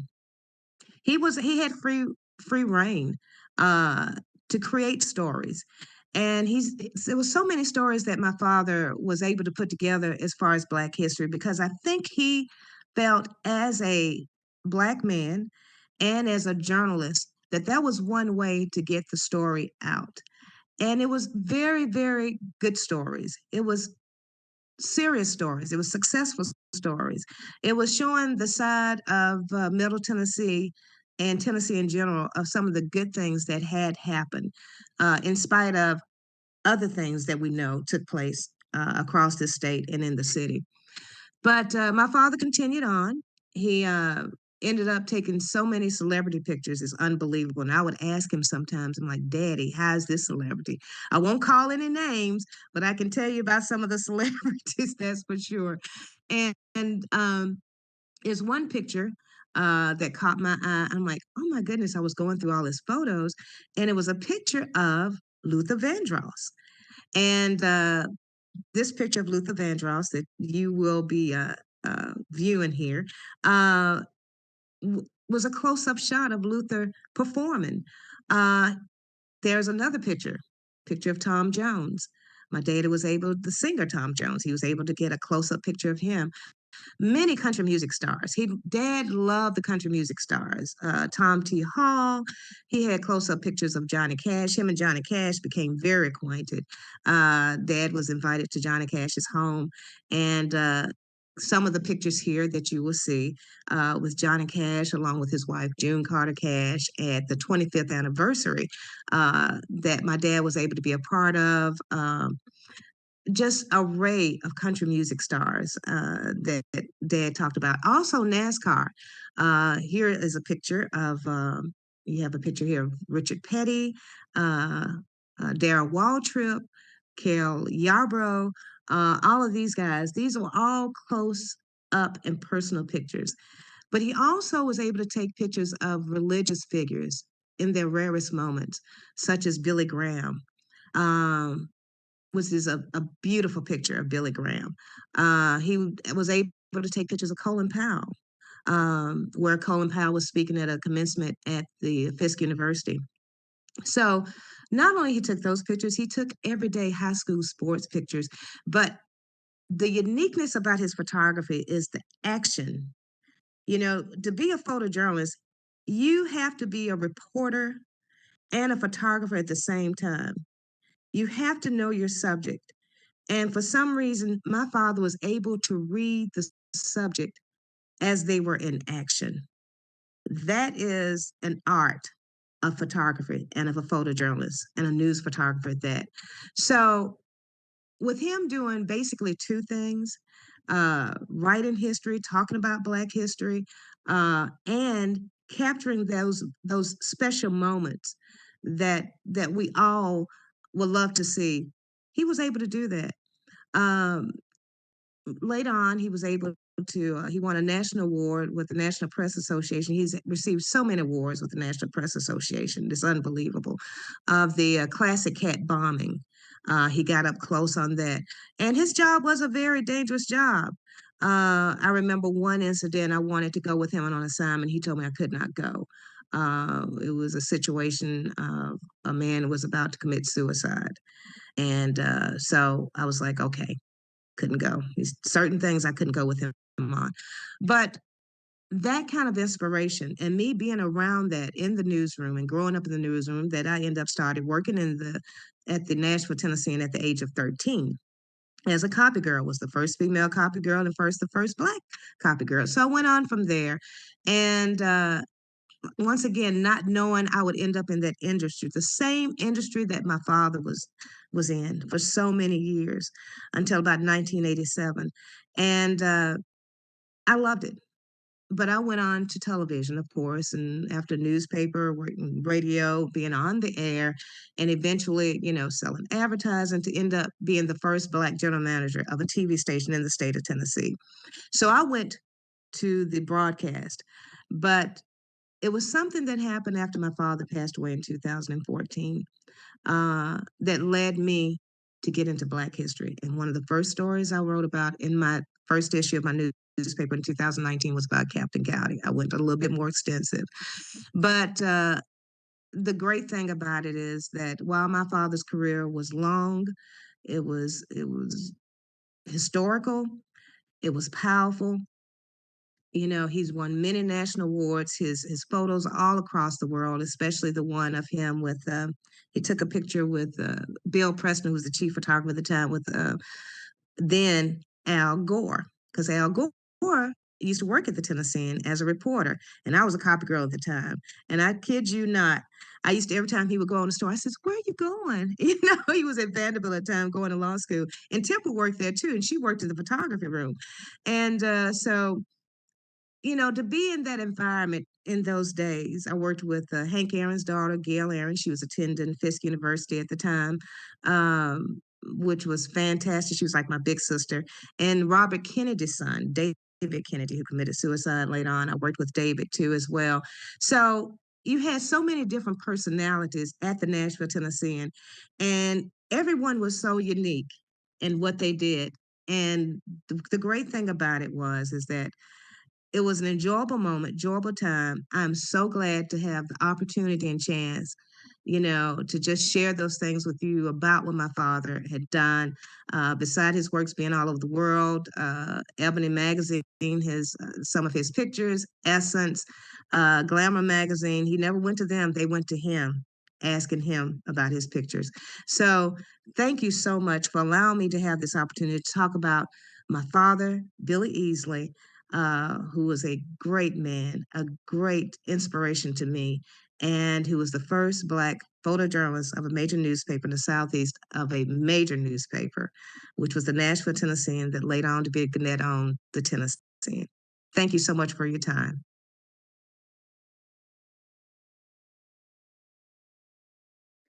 Our final session today is presented by Dr. Carol Busey, the Davidson County historian. Dr. Busey is recently retired professor of history from Volunteer State Community College. She holds a degree in history from Baylor University, George Peabody College, and Vanderbilt University.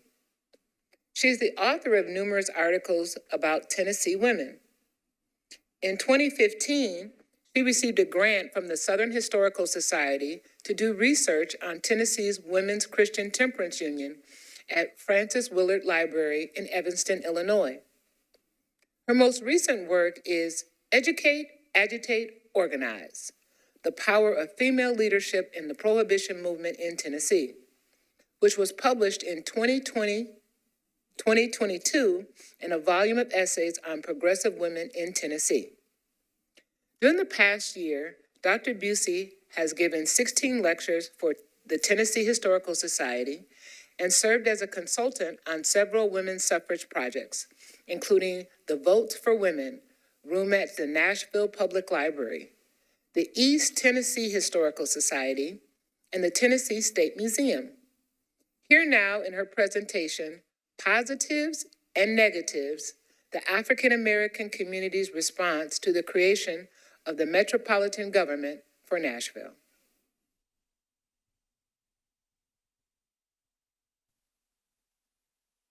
I'm Carol Busey. It is my great honor to serve as the Davidson County historian, a position I have held for more than 10 years. I'm also a professor emeritus at Volunteer State Community College, where I had a long career of teaching Tennessee and Middle Tennessee history. Now, today I want to talk about how Metro government got created. People here in Nashville refer to the whole city as Metro. It is a common part of our jargon, and yet most people don't know what it really means and how it really happened. Now, for the African American community, the choices of supporting the merger of the city and county government were pretty big for them, because they knew that they were going to give up many things, and yet many of the leaders of the community did support the consolidation of the city and county for the greater good of all. Now, this was not a brand new thing, a new idea. It had been around for a long time, and other cities and counties had already consolidated their government. But Nashville had discussed it, and really after World War II ended, there is this great momentum to move the city and the county forward and see what can happen when all parties cooperate. Now, here is a quotation that I like very much that I think says a lot about Nashville's history. John Edgerton was a well-known writer here. He wrote the history of Nashville in 1980 after Metropolitan government had been established. And this is a quote that I think really says a lot about what Nashville how Nashville has really struggled with the concept of race and racial equality. Nashville had borne a dilemma of race in its flesh and blood. From the very beginning, the contradictions of skin color, of freedom and slavery, of equality and segregation had never been absent from the minds and lives of its people.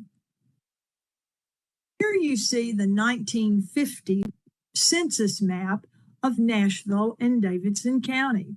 You see where the heaviest part of the population is, which is in this city limits of the city. And much of the other parts of the county were indeed quite rural. We had dairy farms in the northern part of the county, as well as the southeastern part. There were still agricultural activity in Bellevue and other parts of the county. And so here we have this population in the city, right there close to the Cumberland River, where James Robertson and John Donaldson met up and established Nashville back in 1780. Now here you see the very darkest part of this map, which is the African American community in Nashville, a very solid neighborhood, and I might add, a thriving neighborhood at that time. The African American community had a vibrant business community downtown. They had a movie theater, many restaurants, a strong group of lawyers and other professionals. That the Nashville African American community at the end of the war and in 1950 had strong leadership. It had leadership from the business community. It had leadership from its churches. It had leadership from professionals such as doctors and lawyers. And they were doing quite well. But this was a picture of the African American community that others in Nashville looked at. And in particular, Gordon Browning, who was the governor of the state, really thought that the area around the Capitol Hill needed to be replaced with much more modern buildings. And so this is where the African American community's leadership really has to struggle with what is going to ultimately become urban renewal here. Now, here is a book from a very fine, a map from a very fine book by Easley Erickson, who wrote a book called The Unequal Metropolis, and it really had to do with the desegregation of Nashville schools here. But here you see the projects that ultimately became Nashville's urban renewal areas. You see Capitol Hill there with the tiny Capitol right there in the center there where that star is. And then you see the University Center, which really created a long, long road across a great part of South Nashville. And then it sort of joined up with the Edgeville Urban Renewal Project, and there was an East Nashville Urban Renewal Project first. But the African American community really had serious concerns about what was happening in Capitol Hill as well as in East Nashville, particularly when the interstate highways began to be planned and where they intended to go. Now, for example, Interstate 40, which goes from Bellevue into the heart of the city and then out beyond the airport to Knoxville, it was really planned by the Federal Transportation Agency that were planning these roads. It was really planned to come up Harding Pike into the city. But of course, that cut through the heart of one of the wealthiest neighborhoods in town, Belmead. And so it was pushed slightly north so that it paralleled Jefferson Street, this vibrant community of African American businesses, churches, and other activities. And what it did was actually create a barrier. And African Americans by this time had the NAACP chapter here and were working furiously to stop this. Jamie Williams, a professor at Tennessee State University, and her husband, McDonald Williams, were among the people who went and stood in front of the bulldozers on the right-of-way that had been taken for Interstate 40, but that was to no avail. And so what you see there, if you drive down Jefferson Street and turn south on many of those streets that cross Jefferson Street, you will see a wall where the street abruptly dead ends into a wall. The same is true in Edge Hill, and it also is true in where the East Nashville interstate ended up located. Now, the Brown decision was a turning point, and it's the thing that people look to nationally, the milestone in American history as to when things began to be desegregated. But here in Nashville, there were already concerns about education, and there was a great deal of civil rights activity here in the city. We had one school board for a long time. It had no Black members. It was an all-white school board, and yet there were two different classifications for the schools. There were schools for whites, and then there were schools for, as they were always called, almost always called in those days in the newspapers, the white newspapers, that is, the colored people. And so they were not, they were steadfast in their separation. The Board of Education felt that racial mixing would be wrong. But that was really what the Brown decision tried to fix, that it was, in fact, a right that all people had to equal educational opportunities. Now, an interesting thing about Nashville is that Scarrett College had integrated very quietly in 1952 with no fanfare, with no publicity. They had admitted 2 African-American women who volunteered to be the ones who would break the racial barrier at Scarrett, and they were very protected throughout their tenure at Scarrett. Finally, they do put Coinus Enix, a local African-American lawyer, on the school board. And that was definitely a step forward to have an African-American on the school board of Nashville. Keep in mind, we had a county school system as well before Metro. It was a step forward to have him on the school board. That was moving forward. Now, the person who really deserves a tremendous amount of credit for our constant persistence and determination of the African American community to make Nashville a more just and equal society was Z. Alexander Luby. Like so many people, he had come to Nashville as an adult and planted himself here. He had grown up in Antigua. He came to the United States at the age of 15, enrolled at Howard University, Washington, D.C., and then attended Columbia University Law School and got a PhD from the New York University. So after he has these degrees, he goes to Memphis. He lives in Memphis for a while. He teaches in Memphis, and then he comes to Nashville to be an English professor at Fisk University.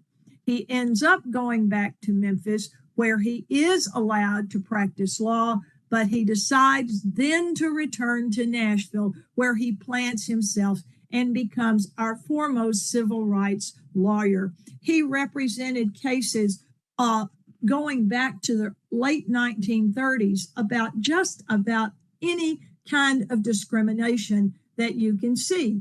He took a case of a woman whose son had been shot to death by a deputy sheriff in 1928, and she was suing the sheriff and the deputy sheriff for a case of getting $30,000 because the shooting was without cause. There was no reason for this young man to have been killed. He took many different cases like that. He spoke out against the present system of the justices of the peace in Tennessee. He spoke before a legislative committee of the House and Senate of the Tennessee General Assembly. He spoke at the Hermitage Hotel to this group, criticizing what was the current system of the justices of the peace, who had great judicial authority, and African Americans were suffering terribly under this system because the judges had both civil and criminal jurisdiction. And so that was not a popular thing among white people who thought that they should have, but African Americans, Mr. Luby felt, were being discriminated because of the criminal powers that the justices of the peace had. So he went and he spoke out on behalf of all African Americans in Nashville and Tennessee. He became involved in the community, and he will ultimately, after running from 1943 to 1951, he actually won a seat on the Nashville Council, he as well as Robert Lillard.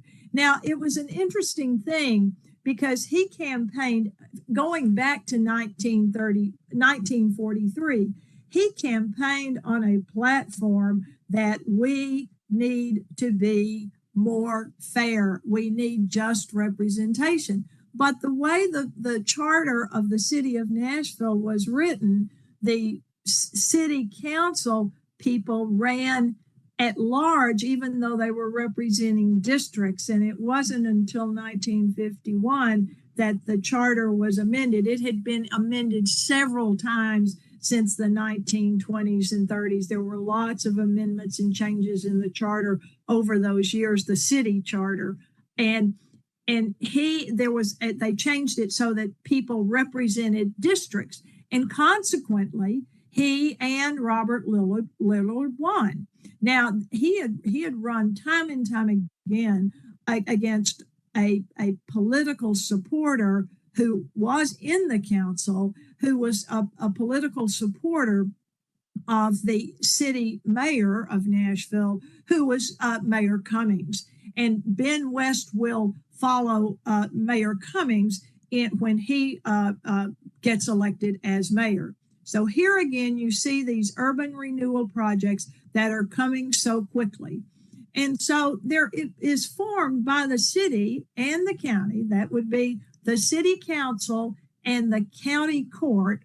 And it would be formed, they would form a joint planning commission to deal with the growing pains that were taking place as a result of the economic upturn after World War II.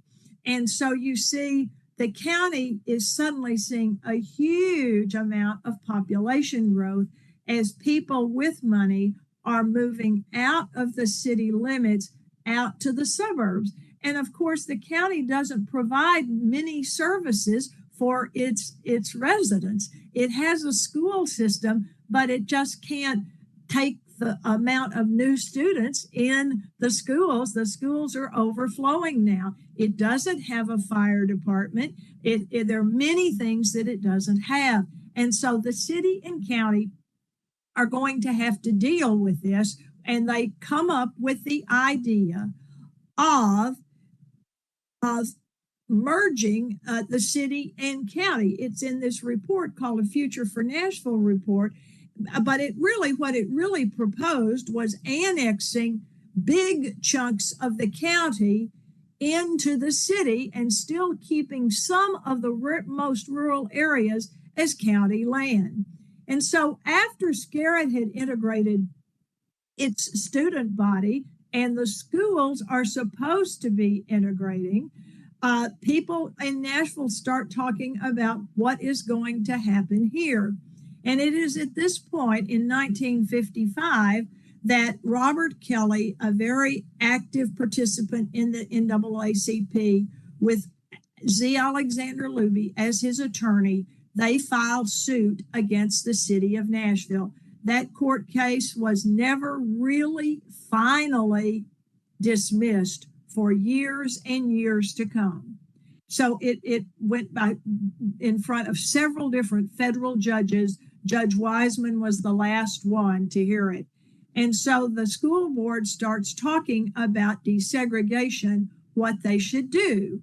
And what the Nashville City School Board comes up with was what they called the stair-step plan.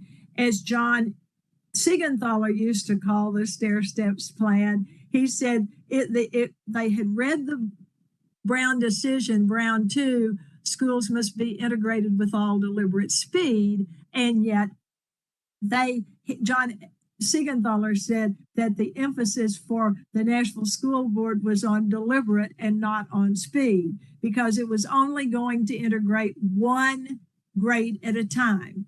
And when the schools do integrate in 1957, the burden of the process was on African American parents. And so it is at this point that the city and county create a charter commission to work on creating some kind of a consolidation of the city of Nashville and Davidson County. The school desegregation was a fierce fight. There was a bombing at Harry Cotton School. There were protests. There were Klansmen showing up. There was the Confederate flag being waved around town. And all manner of things were happening there. So then that follows the Nashville. What follows that, when the schools ultimately get integrated, and it wasn't 12 years, it was faster than that. But nonetheless, Dr. Luby is representing the students who are participating in the sit-ins, because in 1960, the restaurants aren't integrated at all.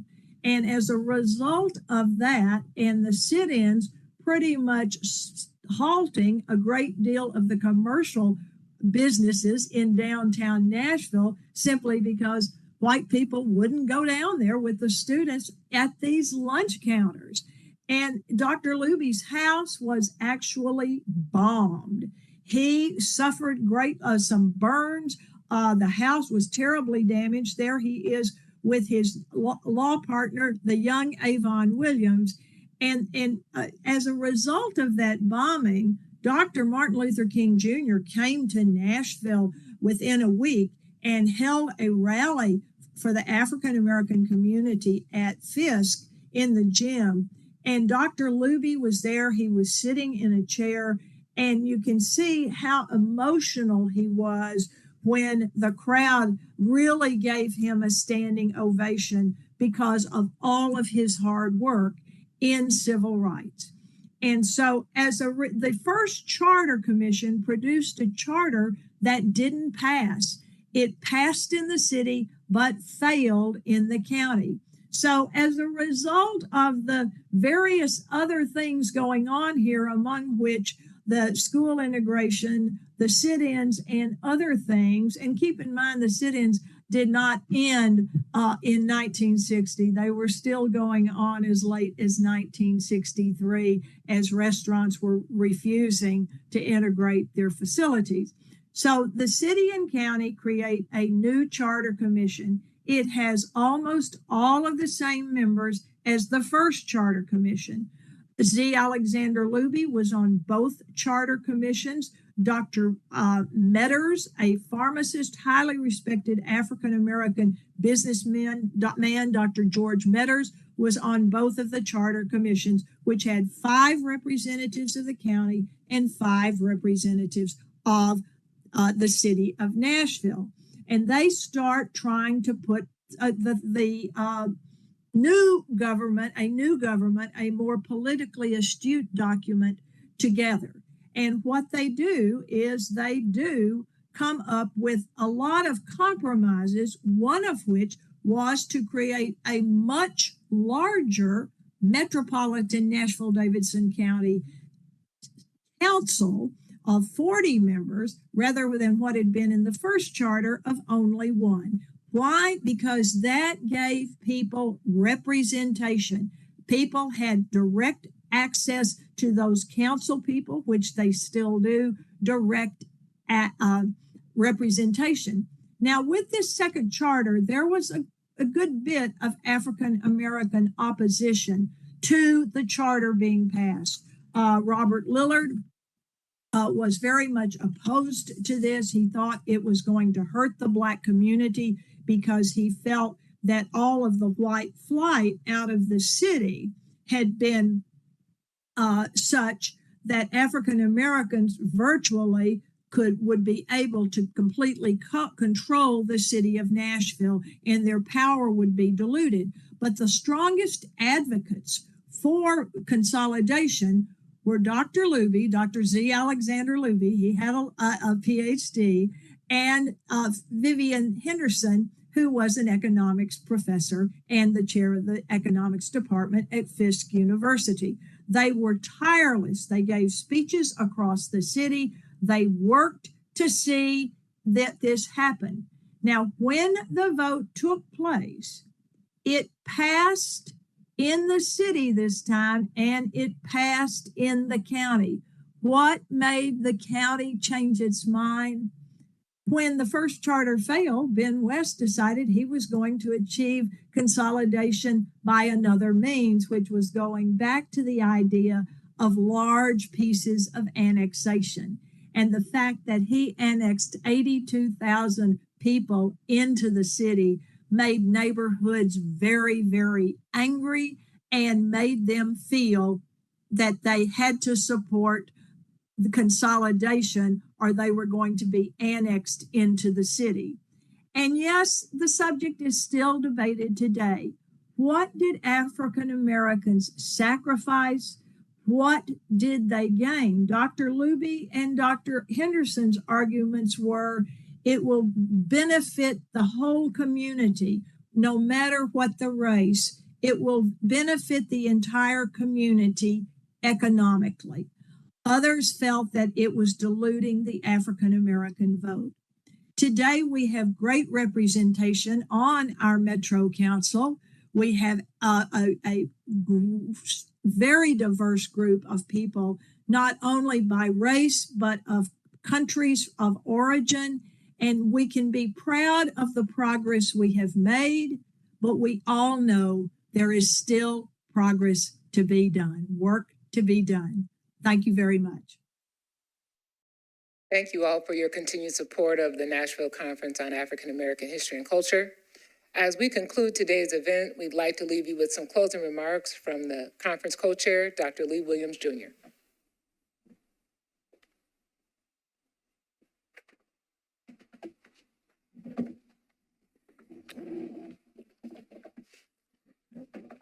Okay, thank you, Dr. Johnson. Stand before you all realizing that I'm the only thing that's standing between you guys and your Super Bowl festivities.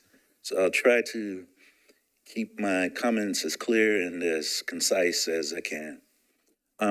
First thing I want to do is to take a moment to pause and to remember those vacant chairs we have at the conference this year. Dr. Lovett, who in many ways was the driving force behind this committee at TSU. I remember Gloria McKissick saying that he was our John Hope Franklin, our preeminent historian. He is sorely missed. And of course, Pamela Bobo, who was the MC extraordinaire for this conference for a long time, and her partner, her co-MC, if you will, Gloria McKissick. Gloria, we miss you and we hope you are doing well. Despite the technical glitches we had today, this was an extraordinary conference. I remember when we were wrestling with trying to figure out a general theme for it, and we came up with telling it like it is, tell it like it is, exploring African American public, oral, and written history in Tennessee. And we have been told today, right from the start, with Tiffany Moman, Dr. Moman asked us to pay attention to the built environment in rural areas. Typically, when we talk about African Americans, at least in the context of the 20th century, we like to focus on our urban areas. Dr. Moman reminded us that Tennessee's African American community is much larger, much more diverse than Knoxville, Chattanooga, Nashville, and Memphis. There are stories to be told about our rural areas. But more importantly, I think she encouraged us to focus on the built environment and these structures, whether they be homes, schools, churches, barns, whatever, that were constructed by African American hands, people who were in essence changing the geography of their spaces after emancipation. They created what were tantamount to monuments to this transition from enslaved to freed people. Our next presenters, Zeta Law, Dr. Susan Knowles, and Ken Middleton, they made us think about the importance of mapping and the type of stories that maps could tell about individuals and spaces in the volunteer state. They encourage us to look at change over time and how these spaces were born and how they evolved and how many of them disappeared. And what was most exciting for me was that they're in the process of creating a digital tool that we can use to map these spaces, to tell these stories.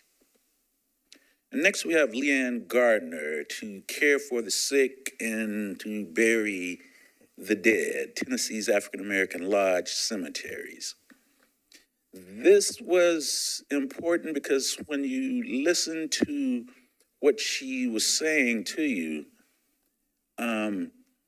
she talked about the importance of these spaces, and she demonstrated that these were not dead spaces in the truest sense of the word. What she has done today in a very eloquent way has demonstrated that these cemeteries tell stories about the groups who created them, and they give us some insight into life during slavery, during the immediate period of Reconstruction, and during Jim Crow. I want to thank our first performers today, the Fisk University Stagecrafters. Thank them for blessing us with their selections. As I listened and kind of got caught up, after they finished singing, I was waiting for somebody to open the doors of the church. So we thank them so much for that. Next, oral history and archeology of Black Civil War veterans, residents, and their descendants at the Bass Street neighborhood, Fort Negley Park. And this was presented to us by Dr. Angela Sutton, Dr. Andrew Wyatt, and Cleely Cotton Peacock. This is a topic that has been discussed a couple of times over the last couple of years at this conference, and rightfully so. We, as a historical community here in Nashville, are quickly realizing that Fort Negley is one of the most important sites in this city. And as such, this research that Dr. Sutton and her colleagues are engaging in right now, in all honesty, it is some of the most important research that has been going on in the city in a long time. But what they've done today that I think is so very valuable to us is that they have encouraged us to use oral histories and also to couple that with artifacts to tell the story of a community that we know about, but has essentially been erased from the landscape. And this is true for Fort Negley, but it's also true for other places in the city. So what they are doing in this effort, and I think we should really applaud them for this, is they are creating avenues, giving us the tools to tell stories about places that are no longer with us, stories that we have forgotten or stories that we have been forced to forget. And as we move on to Dr. McKinney's presentation on George Lee, this was important because in looking at his career and thinking about how Dr. McKinney presented him, we see Lee operating in a political sphere that at times seemed hostile to him, but also he's working in an environment where he's trying to negotiate two camps that don't really see eye to eye with him. He's working in a hostile environment that is making life very difficult for African Americans in this state. Now, there are many lessons, I think, to be gained from studying Washington, just paying attention to how he moved, where he succeeded, where he might have stumbled a bit. So I applaud Dr. McKinney for presenting him as an example of the struggle of African Americans in politics in the state. The next performer, the Meister Singers at TSU, I'm always moved by this particular group. I'm amazed by them, actually, because in many cases, some of the members have been students in my class at one point or another, and they never said anything in class. But they have amazing, amazing voices. We're fortunate to be at TSU at a time when Patrick is there, when we can be blessed by his voice. But not just to single him out, the Meister Singers never ever disappoint, and I thank them for answering the call once again. Ms. Cassandra Easley's presentation on her father, Billy Easley, was tremendous in that, she presented him as a witness to history.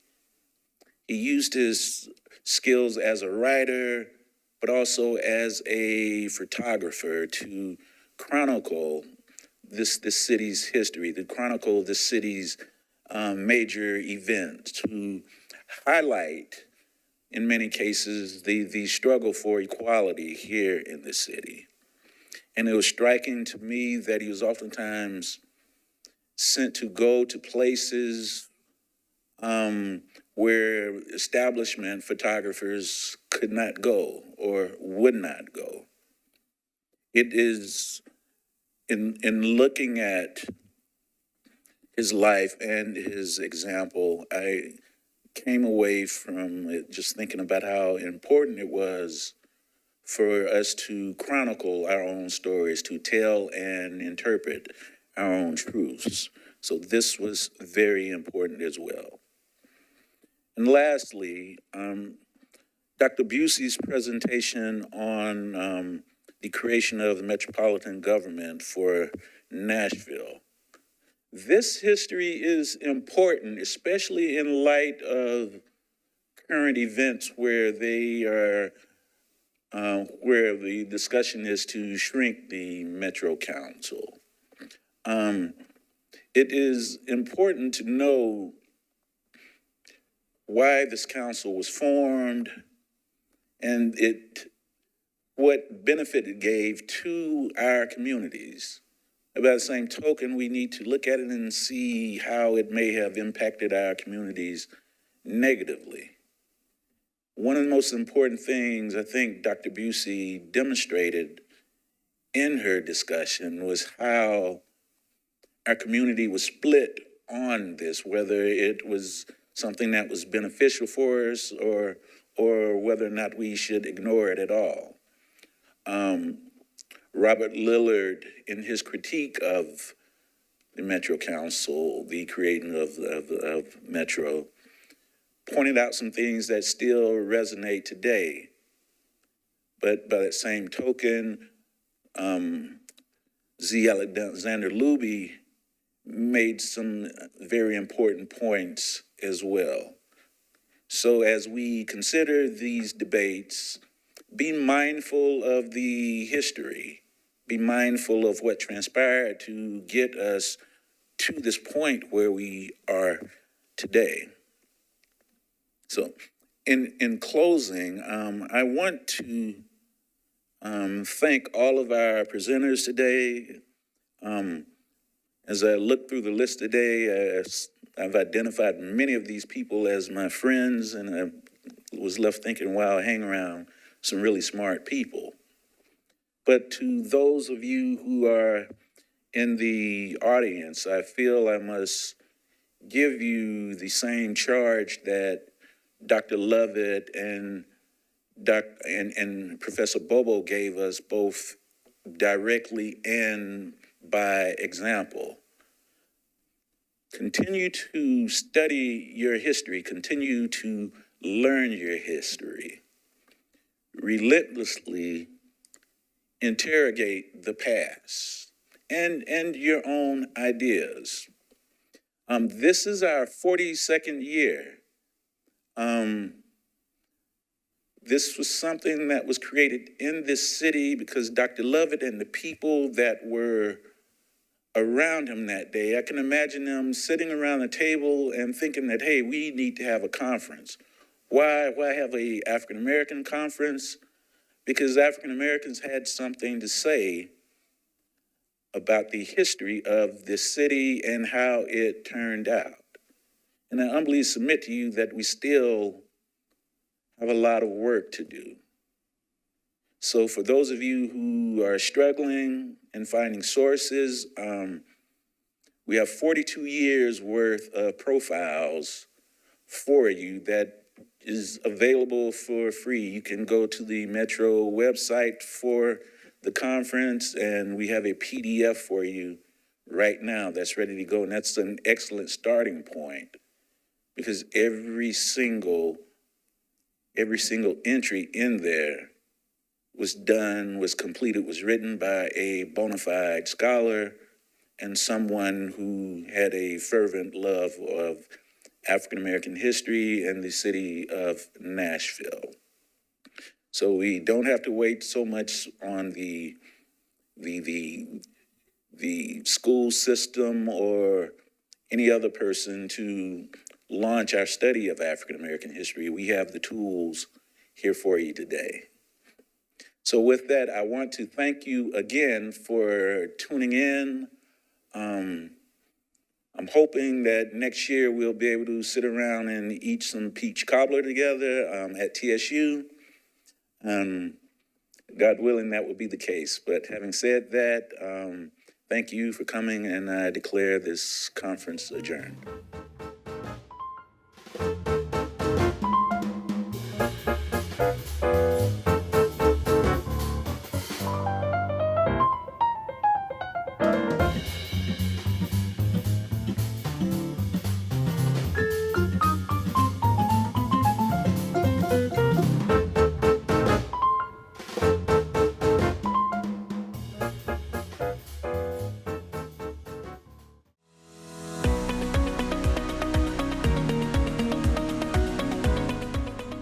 This has been a service of the Metro Nashville Network. If you would like to see this presentation again, or for more information on this and other programs, visit nashville.gov.